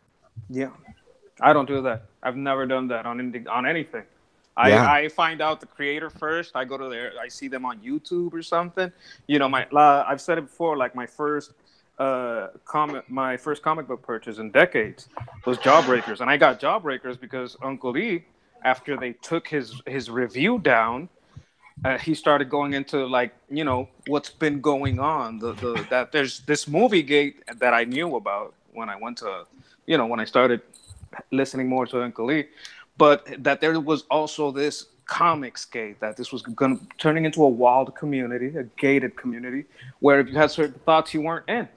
So I didn't care what platform it was on. I would probably back that on Kickstarter too. I just comparatively. I'll give you an idea. Like them both. A third of my backers have come from people who have found Blue Mamba on Kickstarter, not from external. Okay. So I see your point there as a creator. I see that. Mm-hmm. I understand that. It makes me understand the Kickstarter more, because from my perspective, I was like, I don't feel comfortable. I want them to get that money now. And what I would say is that creators should ask and tell them, look, my customers have asked if this can be done. If there is a pay it now option for customers who wish to pay it now. Yeah, because it's good for them. We were talking about this earlier with the whole why don't they take PayPal thing, and I get it. I understand why Kickstarter does it the way they do, and why Indiegogo charges fees to the creator if they don't hit their fixed goal. To me, it's like I just want them to take that money. Just rub that success in in that case, you're more likely to back someone who has got a web store, instead of crowdfunding. Oh, I'll back the web store. I'll back the Indiegogo. I'll back the Kickstarter. I'll back everyone that's marginalized. That's like my main point. I mean, if you're about free speech and property, then I'm backing. Mm-hmm. And real quick, we have a Canales in here. Hi guys, I didn't want to interrupt you all. I just sneaked in. I saw your video with it was like you guys interviewing, like an interview thing. You were going over a little bit of your history. I really like that. Quedó muy bueno. Me gustó mucho. Thank you. Gracias, hermano. It was so Jay Von Swint from his YouTube channel that was so kind to as to say that he wanted to interview me, that it will help boost the sales for Ironsides, and apparently he was right. It worked. I think so. It was at like $68,000. Let me check now. And real quick, Sup Wagner or Wenger, sorry, didn't even. I think this is the first time we've seen you in chat. Matt Wenger's the guy we were telling you about with the card game. Oh yeah. Oh, that's cool. Yeah, I was retweeting it on my Cyberfrog fan art account. That card game. I think that's a good way to get a lot of people in there from all of the. Because I'm a big believer in mixing all the outsiders. There's like the comics gate, and there's just others outsiders that were outside before. I want them all together. I'm a customer. You know, customers, they want to see DC versus Marvel. They want to see Marvel versus Capcom. I don't think there's just one. Not as a fight, but as like a united project. Excuse me, you were saying? Oh, no, sorry. I was saying that I don't think there's just a geek of one thing. You know, every comic book fan is also a gamer or an RPG gamer or whatever. Movie buff. Yeah, exactly. That's my case, for example. All right, I love movies. That's how I got back into comics. Well, earlier today, I had put out an idea for coming up with a way to do crossovers in indie comics, as well as making it so that they can be outside of their continuity as a multiverse. And there's this agency that has their agents in all these universes. Well, there's like a million ways to cross over. Like, it's always going to be up to the IP owner. Like Jawbreakers, you want Jawbreakers in your project, you just got to talk to Zach. If he's down, it's going to be in. Because that's the beauty of Indiegogo, of the new Exodus. There was the old Exodus from the big companies to Image, but now the Exodus is for individual universe. Mr. Healis might have a universe in his mind. Mr. Blue Mamba, I'm sorry, Jim. Jim might have a universe or two universes completely separate. One of them might be Middle Ages swords and sandals or something like that, or swords and sandals or knights, and they may be completely different universes, and he may cross them over in his own mind. He might take one of those universes and cross it over with an outside. That's the beauty of it. They all have their own properties, and they all get that green light on what goes and what not. You don't have to centralize into this is the way to cross over, that is the way to cross over. It's a wonderful thing. It really is. Yes. No, it's funny you mentioned the way of doing crossovers. I kind of was like, while I'm sitting here on the stream, I decided to finally get around to start getting some of my Magic cards organized. That's why I disconnected or shut off the cam. And we could even go the way they do it in Magic, where Planeswalkers, and how basically each so in Magic you are a Planeswalker. That's what you are. You basically travel the multiverse, tag creatures and people. That's the POV. The player lore. The POV means point of view. It's used a lot in porn, but it applies to many things. Yeah, but the point of view is the Planeswalker. You are the Planeswalker is what you were telling me. I'm just trying to understand because I'm not a Magic player. Oh yeah. You are the Planeswalker. You basically travel the multiverse and tag people and creatures and everything, and you basically pull them in when you're fighting other Planeswalkers. I think so. What Matt was saying is something similar to that almost. Correct? Yeah.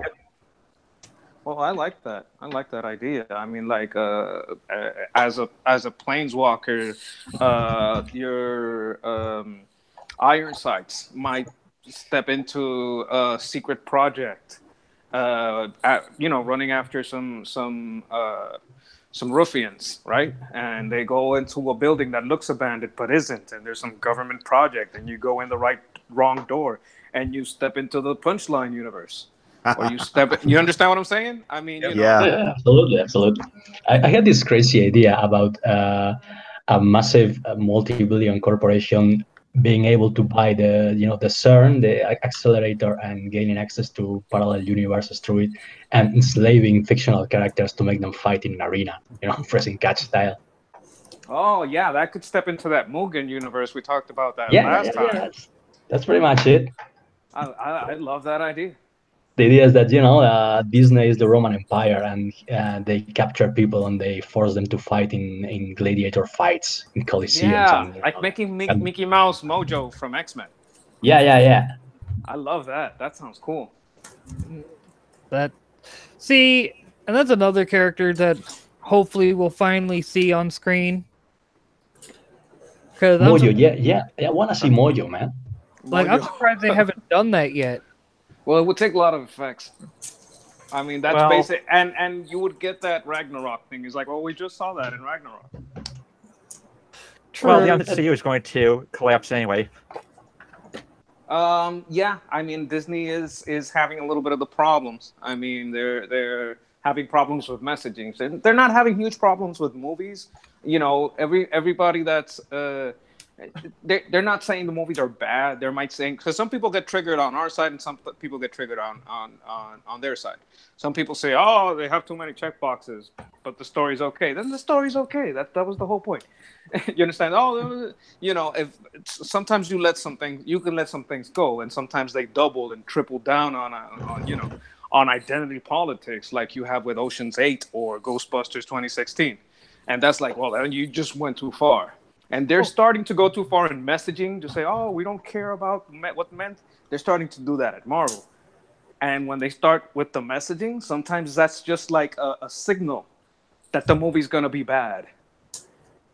Well, it's like I stated with the Black Panther movie.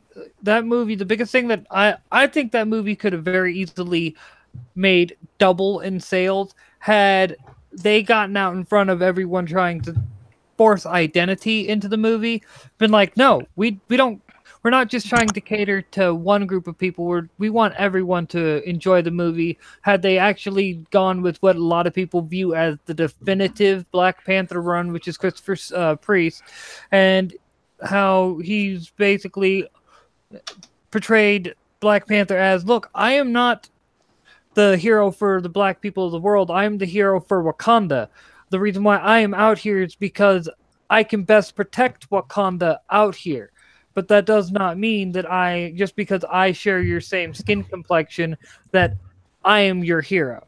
Did you see Black Panther? You saw it? Have you seen it recently? Oh, I want to like the movie, but a lot of the identity politics surrounding it and the subtle cheap shots in the movie, I just kind of can't. I can't let it go because I do not support. Okay. It made a lot of money. You could get double is a lot. I mean, there was enough good to quell the bad side of it, that people will just let some things go. You understand what I'm saying? Because, yeah, I mean, I understand what you're saying. I saw it. You know, I thought it was a little bit cheap, a little bit lazy. I was more concerned with the CGI. I mean, the CGI was not great. I think that hurt the movie a little. I think the whole message of, you know, this not only monarchism, but monarchism that doesn't follow its own rules. You understand? You make try to make Killmonger the hero. This person is like straight up a killer. Mm-hmm. He's not a good person. So you know, and that's like trying to say that Thanos is a good guy. It's like, okay, if you're trying to wipe out people because there's not enough resources, you're going to have to do it every 8 to 10 years, right? So that's not a good model, number one. Number two, you're not counting on the resourcefulness of people to create new resources or methods of acquiring resources. You know, you understand what I'm saying? It's this negative worldview that for the hope of a better tomorrow or the fear of a more dangerous tomorrow, we must do radical things now. And for, you know, evil or not, it's for the better tomorrow. Kind of like Valentine in the first Kingsman movie, where he was all like, well, in order to help the planet, we must cull our numbers. He was totally a social justice warrior of his time. Yeah. Like, why not? If you're so worried about, you know, resources and this, that, and the other, you know, like to me, if I had the Infinity Gauntlet, that was my big worry. All right, everyone's smarter. Yeah, or double resources with a finger snap. Yeah. Yeah. He's like, there you go. Twice as much production everywhere. Snap the fingers. No, but you want to go with killing people. Yeah. It's just dumb. Yeah. And it's also the ever since the death of monarchic feudalism, social Darwinists have been selling state feudalism. They don't believe in it, but they sell it. And I pity the tools that you know, the social Darwinists fool into thinking they have no speech or property right, only the right to get in line and take what's left. You know, that's what it is. These people have they're millionaires and billionaires telling you that we have to take from some and give to others. Well, but they're not taking their stuff and putting it down. Oh yeah, and that's the other point I tend to point out when people do get on that, when these Marxists. Now, mind you, as I've stated before, I'm a rarity. I am a socialist that understands socialism will never work. Never work. Why? Because of the fact that when you try to... So what are you, like a voluntary socialist? I think it can work. The only way, like, I've thought about it a lot. The only way socialism will ever work is if you have a small government. But because of the way socialism is by nature, it creates a bureaucracy and thus in turn defeats the purpose of what it was trying to do. Yes, but if it's self-sustained voluntarily, it has to adjust. I mean, the only way that what makes socialism evil is it has a gun to point at you to sustain itself, right? Oh, yeah. Now, if it didn't have that gun and it had to count on your lotto, please play the roads lotto or please play the police lotto so we can have a better police. Like churches bake a pie so they can have their meals on wheels or whatever. They don't put the gun on your face. They're asking nicely.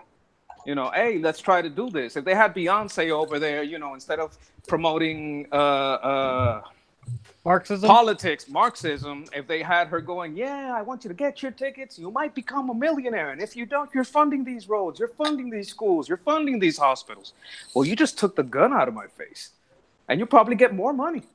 Oh, yeah, no doubt. Yeah. But the other point I also like to make about socialism and communism, why it will never work, or at least won't work now, because we are still limited by the amount of resources we have. Now, if we can figure out a way to break down our refuse and trash and everything into blank molecules and structure things on a molecular level, then, you know what I mean? Yeah, more practical. I got to go with what we have. And looking at what we have, it can be done. It's just that there's a mental block. That's why I like to, unclog the plug that these people got in their brain and say, no, look, money can be made. It is out there. Look, fund these indie projects. Fund these indie films. I was just on a stream with Ivan Ortega. I don't know if you guys have heard of Ivan Ortega. He's an editor over at Geeks and Gamers. He's doing his version of The Last Jedi. I was on a stream with. I'm a big Patreon on World Class Bullshitters, and one of the privileges is I can make a show about anything I want. I made a show about fan films, and I was plugging Mike Miller and plugging Ivan because Ivan is taking the power away from Marvel and putting it on the fans. And Mike is taking away the power from DC and putting it on the fans by getting his project funded. And Ivan by getting his movie funding and says, no, the power is in the people. It's not in the IP holder. The IP holder only has privilege with a distribution cartel. That's all they have. That's true. And what's kind of cool is that since Disney spent $71 billion on Fox right now, if every customer tomorrow decided for the next 3 years that they weren't going to see a Disney movie, Disney would be so screwed. It'd be great. You're going to see it in episode 9. They think the first thing Kathleen did going in the door was said, fuck Filoni. I'm cutting Clone Wars in half now. It's ending now. Mid-season, I don't care. It's over. Now she's back. Oh, I brought back Clone Wars. No, you stopped Clone Wars. You stopped. I was watching. I was waiting for the next chapter, and then this bitch comes in, right? And stops that. I'm like, okay, I guess. And then they made Force Awakens. I was like, well, it's kind of derivative. But okay, then they make the Rogue One. I was like, you left everybody dead, and you put they copy the worst things, just the worst. They copied the misuse of Phasma, like they Boba Fetted Phasma. Phasma was completely misused. People loved Boba Fett in Empire, and they just basically, Boba Fett made him a goofball in Return of the Jedi. Definitely. The thing about Boba Fett is that they were clearly setting him up to be the big villain in part 3, as far as I know, at least. And you can see the little bits in which he is, and he's always being all cool and menacing and stuff.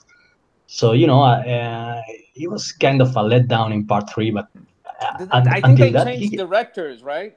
I think something happened, not sure what, and they tried to basically go the Force Awakens and copy the first movie with a new Death Star and Vader and the Emperor being the villains. But I think in the original draft, Boba Fett was going to be the main villain. I think Vader or at least was going a big to part, right? Or I think the Vader going back to the light side, that was going to be at the beginning of the movie. At the beginning of the movie, and then they were going to team up against Boba to get the Solo back. I also heard they wanted Wookiees, but they couldn't afford Wookiees, so they used Ewoks. Which is Wookiee in reverse. Oh, I like that. Wookiee, Ewok. There is a phonetic. I Mind blown, man. Well, I kind of like the Ewoks. They were kind of lethal, and I kind of dig that, but I understand that part of it was also for kids, and these movies are gonna have some bad choices. You can't just discard a whole movie because they made some bad choices. Because honestly, I think George Lucas just said the movies were for kids because he realized he made a bad movie, and he was like, "Oh, it's for kids." Yeah, but the virtue signal at the time was, "Oh, it's for kids." Now it's like, "Oh, you're just a misogynist." Yep. Or in Disney's case, "Oh, well, we're not catering this movie for you. You're not catering this movie for anyone at this point." No. And actually, if you want, it's like, okay, it's not for me, and I'm white. So what are you saying? You want a race war? You don't want white people to understand and get along with black people? What do you mean it's not for me? You should cater it for me. You should try to make me the white guy. Well, I'm not white, but you should make the white guy care. I mean, what is the point of having, it being diverse if it's not about making these people care about each other? You're just going to make one race the villain and one race the heroes? Well, then you're not about inclusion. You're about a division. Well, that's one of the, I guess you could say, quote-unquote conspiracy theories that's been going around, is that they have been trying to push us for a race war because of the fact that they understand that they cannot win without us being balkanized. They can never set up their quote-unquote communist utopia without social Darwinist. There is no communist utopia. There is a social Darwinist control. People think that their mind is so highly above. I'm going to be dipping out now. Okay. Cool. Go ahead. Yeah. Is Blue Mamba still here? Oh, sweet. Yeah. Cool. Oh, yeah, I'm still here. Right on. I love talking about comics, so yeah, I hope we bring it back around to that. Oh, you can step in any time and we'll go back. But it's no. But no, it's great to hear what you're saying though, because it's nice to know that you're not alone. So it's good. Yeah.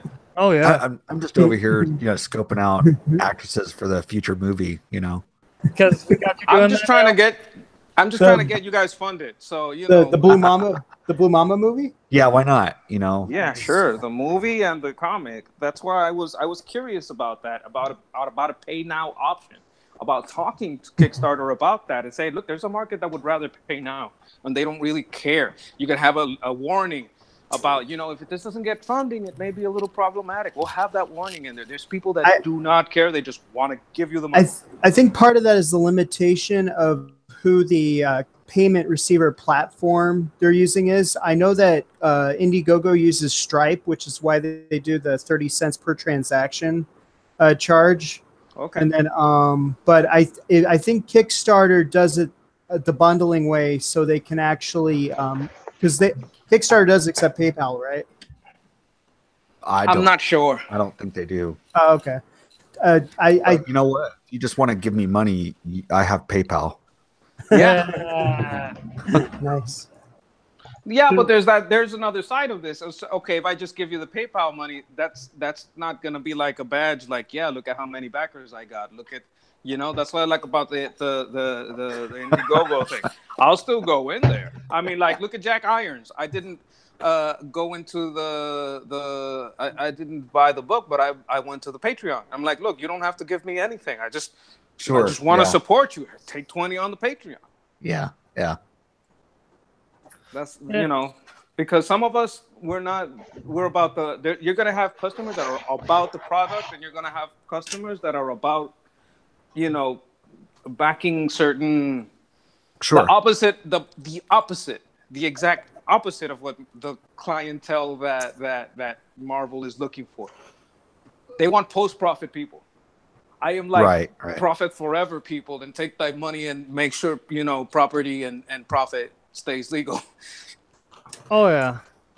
I will say this because I should have been paying more attention to the time, but I'll give us about another 10 minutes. Then we'll call the stream wrapped because I do have to be in another stream. At least I should. Let me double check real quick, actually, before I go making any guarantee. Yeah, we've been going for about 2 hours. Yeah, we're at 2 hours. I just stepped in the end because I was a little bit concerned about that. And yeah, make sure you guys have your Patreons on there, your PayPal tip jars, your all that stuff. Right now, look at what happened to Jeremy in the quartering. They took his Patreon platform. You have to get to him if you have to tip him through PayPal. Yep. Or super chats. They took his super chats away for a while too. So you got to understand, these people are trying to deplatform, and what some people feel reticent about Kickstarter is like, well, they might deplatform because someone said something, because they're left leaning, and you know those people bow down. And I don't want to fund this project, and then he's a Nazi, so we took the money and whatever. That's what they're scared of. They're not scared of how the money is handled, or how it's about, like, if someone screams loud enough, will this person not get their stuff? You know, some people are just don't like that stuff, and Kickstarter can be like that sometimes. So I don't want to be down on Kickstarter, because I know a lot of you got your stuff from Kickstarter. I'm just saying, keep your options open. Maybe you might be on Kickstarter today. Maybe you on Indiegogo tomorrow. You never know. Maybe, you know, and like I said earlier, if I was in a position where I was producing the book, regardless of the crowdfunding, probably would have been on Indiegogo. Yeah, like the Iron Sights thing. Mr. Canales can maybe chime in on this. If I'm not mistaken, it was funded mainly through Patreon and then placed on.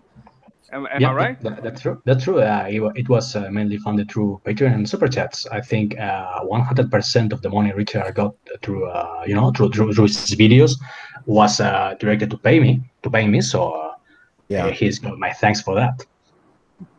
So you guys, I want all of you creators that are believing in hard work and all that to look at all that diversification of income. I want y'all to get money from as many places as possible. So you know, I agree.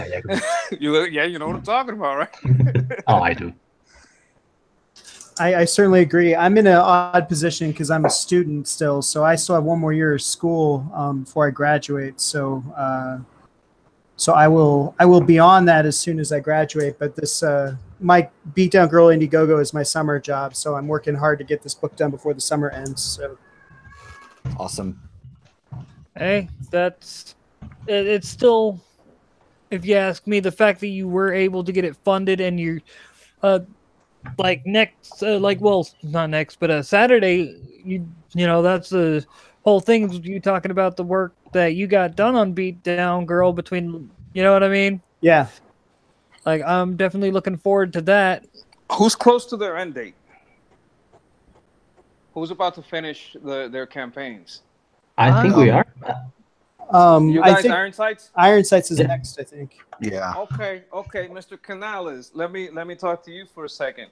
I talked to Jeffrey on World Class Bullshitters, and we were talking about making a show specifically because they got like 68,000 people on their subscriber list, right? And we were thinking about, making a show catered towards comic books, because it is more or less a movie channel. But there's a lot of people, there's like thousands of them that are really into toys, thousands that are really into Star Wars. And there has to be within that thousands that are really into comics. So we want to like promote to them a little, with a little bit of time, because when I made my fan film show, I didn't promote it heavily. They didn't promote it because it was kind of like my first time running the show. I had the privilege to do it before, I just didn't do it. And now that I've talked to him about that, I would be interested in getting everybody who's about to end their campaign on that live stream with him. He's interested in starting an Indiegogo and his own book, because he is a penciler and inker that saw the culture at Marvel and DC and who just said, nope, I'm not going in there. Yeah, that's great. That sounds good. You would be down for something like that? Yeah.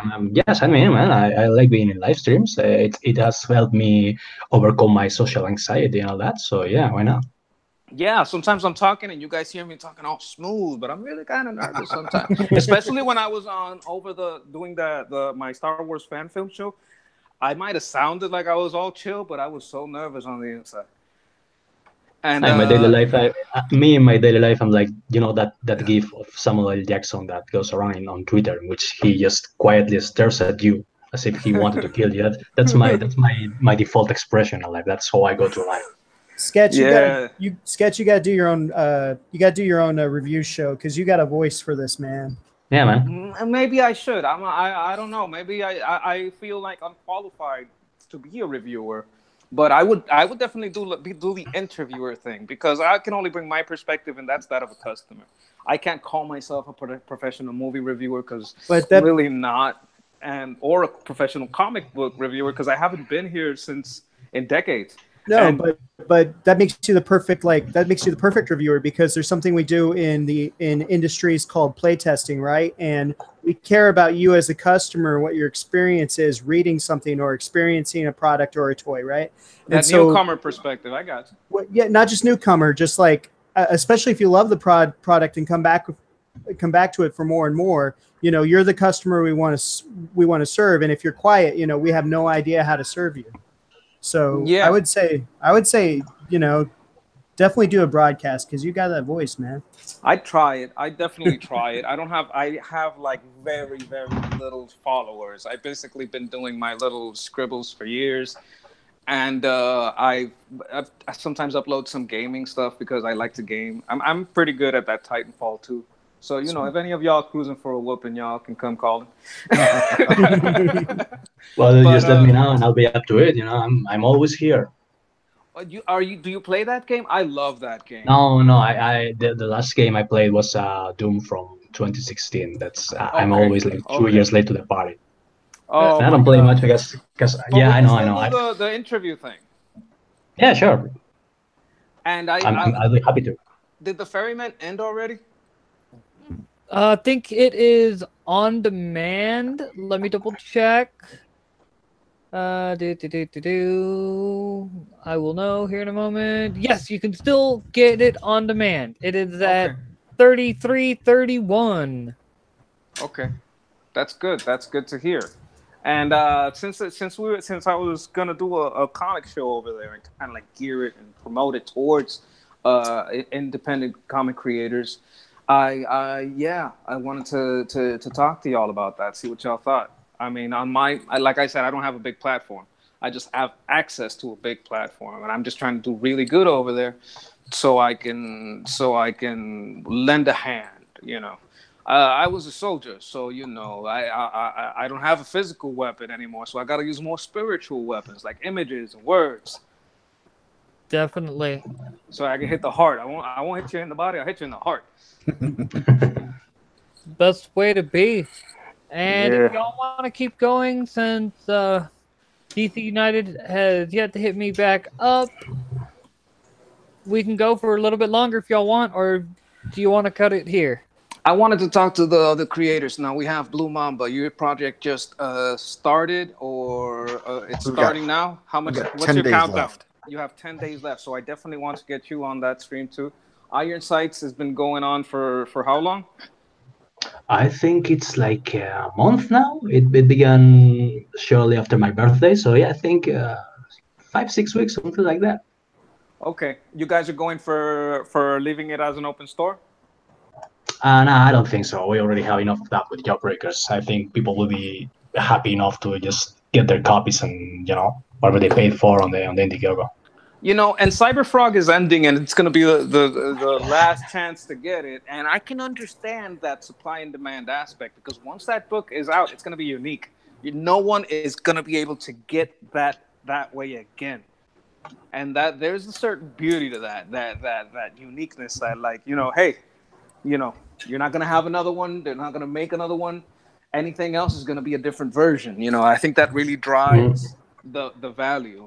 Well, with him, because he has that arc in Green Lantern, and he created so many characters. But it should also be seen as a plus as a customer, I think, to creators, because customers, sometimes we want that unique aspect. Like, I got this, I was in on the beginning floor. What's the word I'm looking for here? On the ground floor. I got in on it when it was all starting, so I got a version that nobody else has. So there's also that aspect to look at from, this is what Ironsights is doing, right? You guys are going to close it? Yeah, I think we're closing it today. I think it's the last day, and we will be calling it today. After all the... And I just, because I was looking for Ironsights, I clicked on Cyberfrog. It's at 511 266. So Jesus, over $500,000. That'll fund the book, right? That'll fund the book and then some. That will fund my entire life.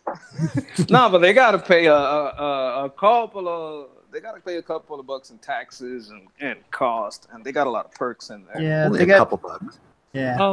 And to answer the question about when it's going to be done, Ironsights, it has 3 days left. It is at 68,467.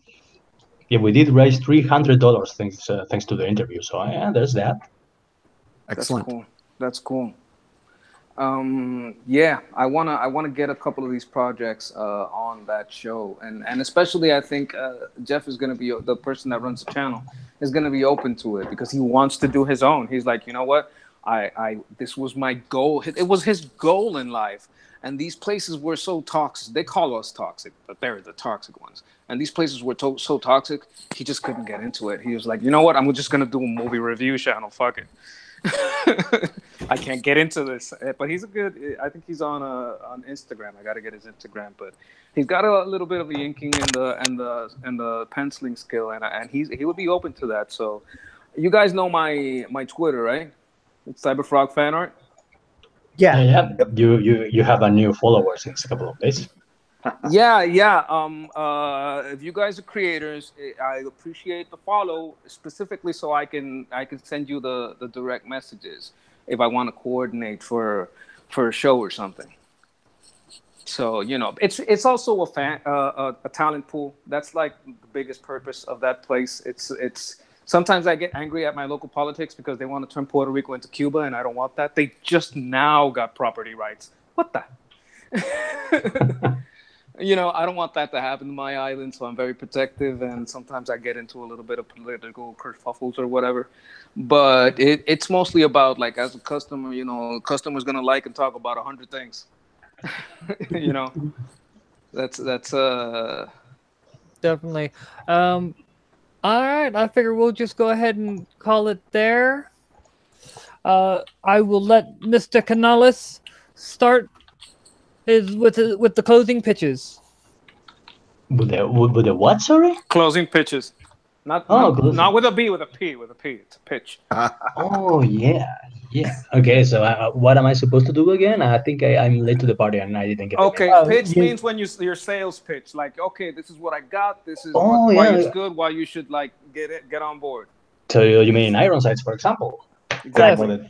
Plugging for the 3 days that we have left. Yeah, okay. Well, you all should definitely pledge to Ironsights, because it's like Zach likes to say, it's like one of those 90s hardcore action movies, like Gunman or Face Off. You know what I mean, right? And it's gritty, it's brutal, it's violent, and it's if I say so myself, it's my best sequential job to date. So yeah, got a little bit of that Dirty Harry. It's something like that. It's like if a British artist from the 1990s, like Simon Beasley, if I may say so myself, but that's the style that I was looking at, that I was going for. Yeah, it's that alternative British European style from the 90s. Just imagine a 90s action movie in that graphic style. He did the Judge Dredd stuff, right? Yeah, that's the kind of stuff we were going for. Cool. Well, yeah, definitely back Iron Sights. It's got a bit of that Dirty Harry, Desperado El Mariachi vibe, you know. It's like border thriller. Yeah, I like that.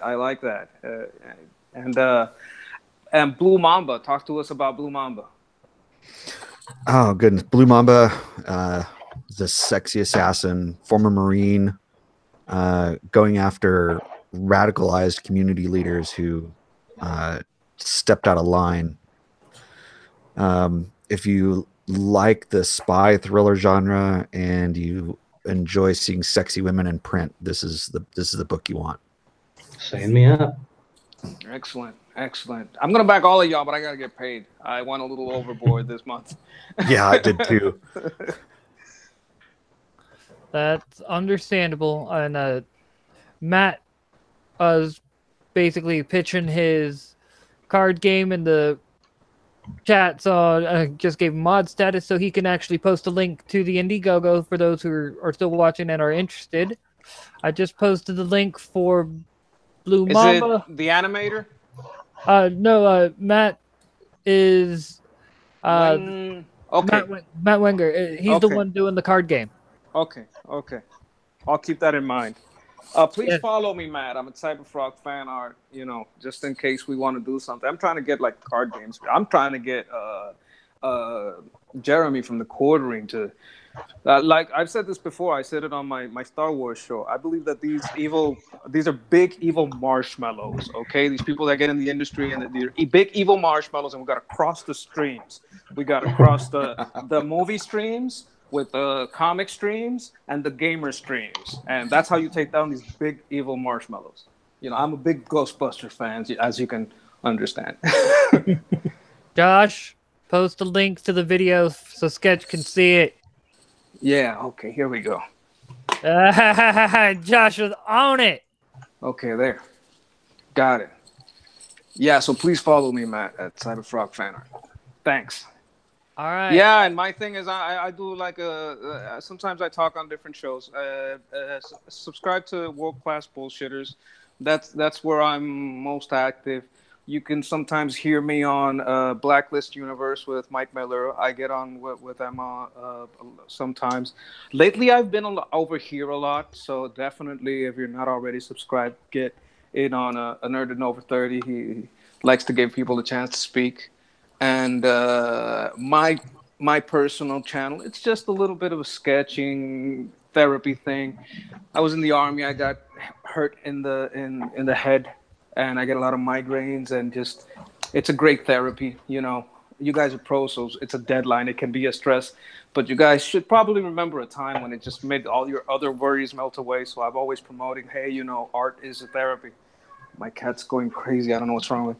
But anyway, just yeah, go back these projects. Definitely, Jake, you're up. All right, I am Jake Beal, creator of Beatdown Girl, successfully funded on Indiegogo. We are at 2803 right now, and it's available in demand if you want to get on it. Right now, I am working on the final pencils for the poster that's being inked by Mike Sellers, former inker on Cable and X-Men and Wolverine, and so it's exciting times. Exciting times indeed. I probably want to get you on that comic book show too. Sweet. All right. And I'll be posting a link to Beatdown Girl in a second. It's just kind of the Chrome is weird. Let's just say that Chrome takes too much RAM. That's what. And to find irony, you can only run Hangouts on Chrome. Thank you, Josh. I think he beat me to it. Yes, he did. Okay. Thanks, Josh. And I want to check out Josh. I like animation. Oh, dude, Josh is awesome. Josh is like too slow, nerd. Star, are you there? Yeah, I'm here. You've been quiet, but real quick, give your quick pitch. My story is still a while away, but I plan on just probably offering it on Comixology. I'm not crowdfunding. I'm just doing all the work myself, the writing and the art, and I can get into the story, but it would take more time. So yeah, I was mostly just listening tonight and arguing with people on Twitter. So Hey, It can be a catharsis. this you're talking to the guy who, when I first started streaming, I'd forget I was in the stream. So, been there, done that. Hey, sometimes it's good to lurk. Definitely. And Sketch, I think. Wait, you did your closing pitch, if I remember right? If not, Yeah. World class bullshitters and Cyberfrog fan art on Twitter. all right. And I'm your host, Bob Dolebot. Follow me on Twitter at Brainiac420, and please help support the channel by donating to my Patreon, which you can find at Bob Dolebot. Will do. All right. Well, you folks have a good night. Thanks, man. You too. All right. Thanks. See ya.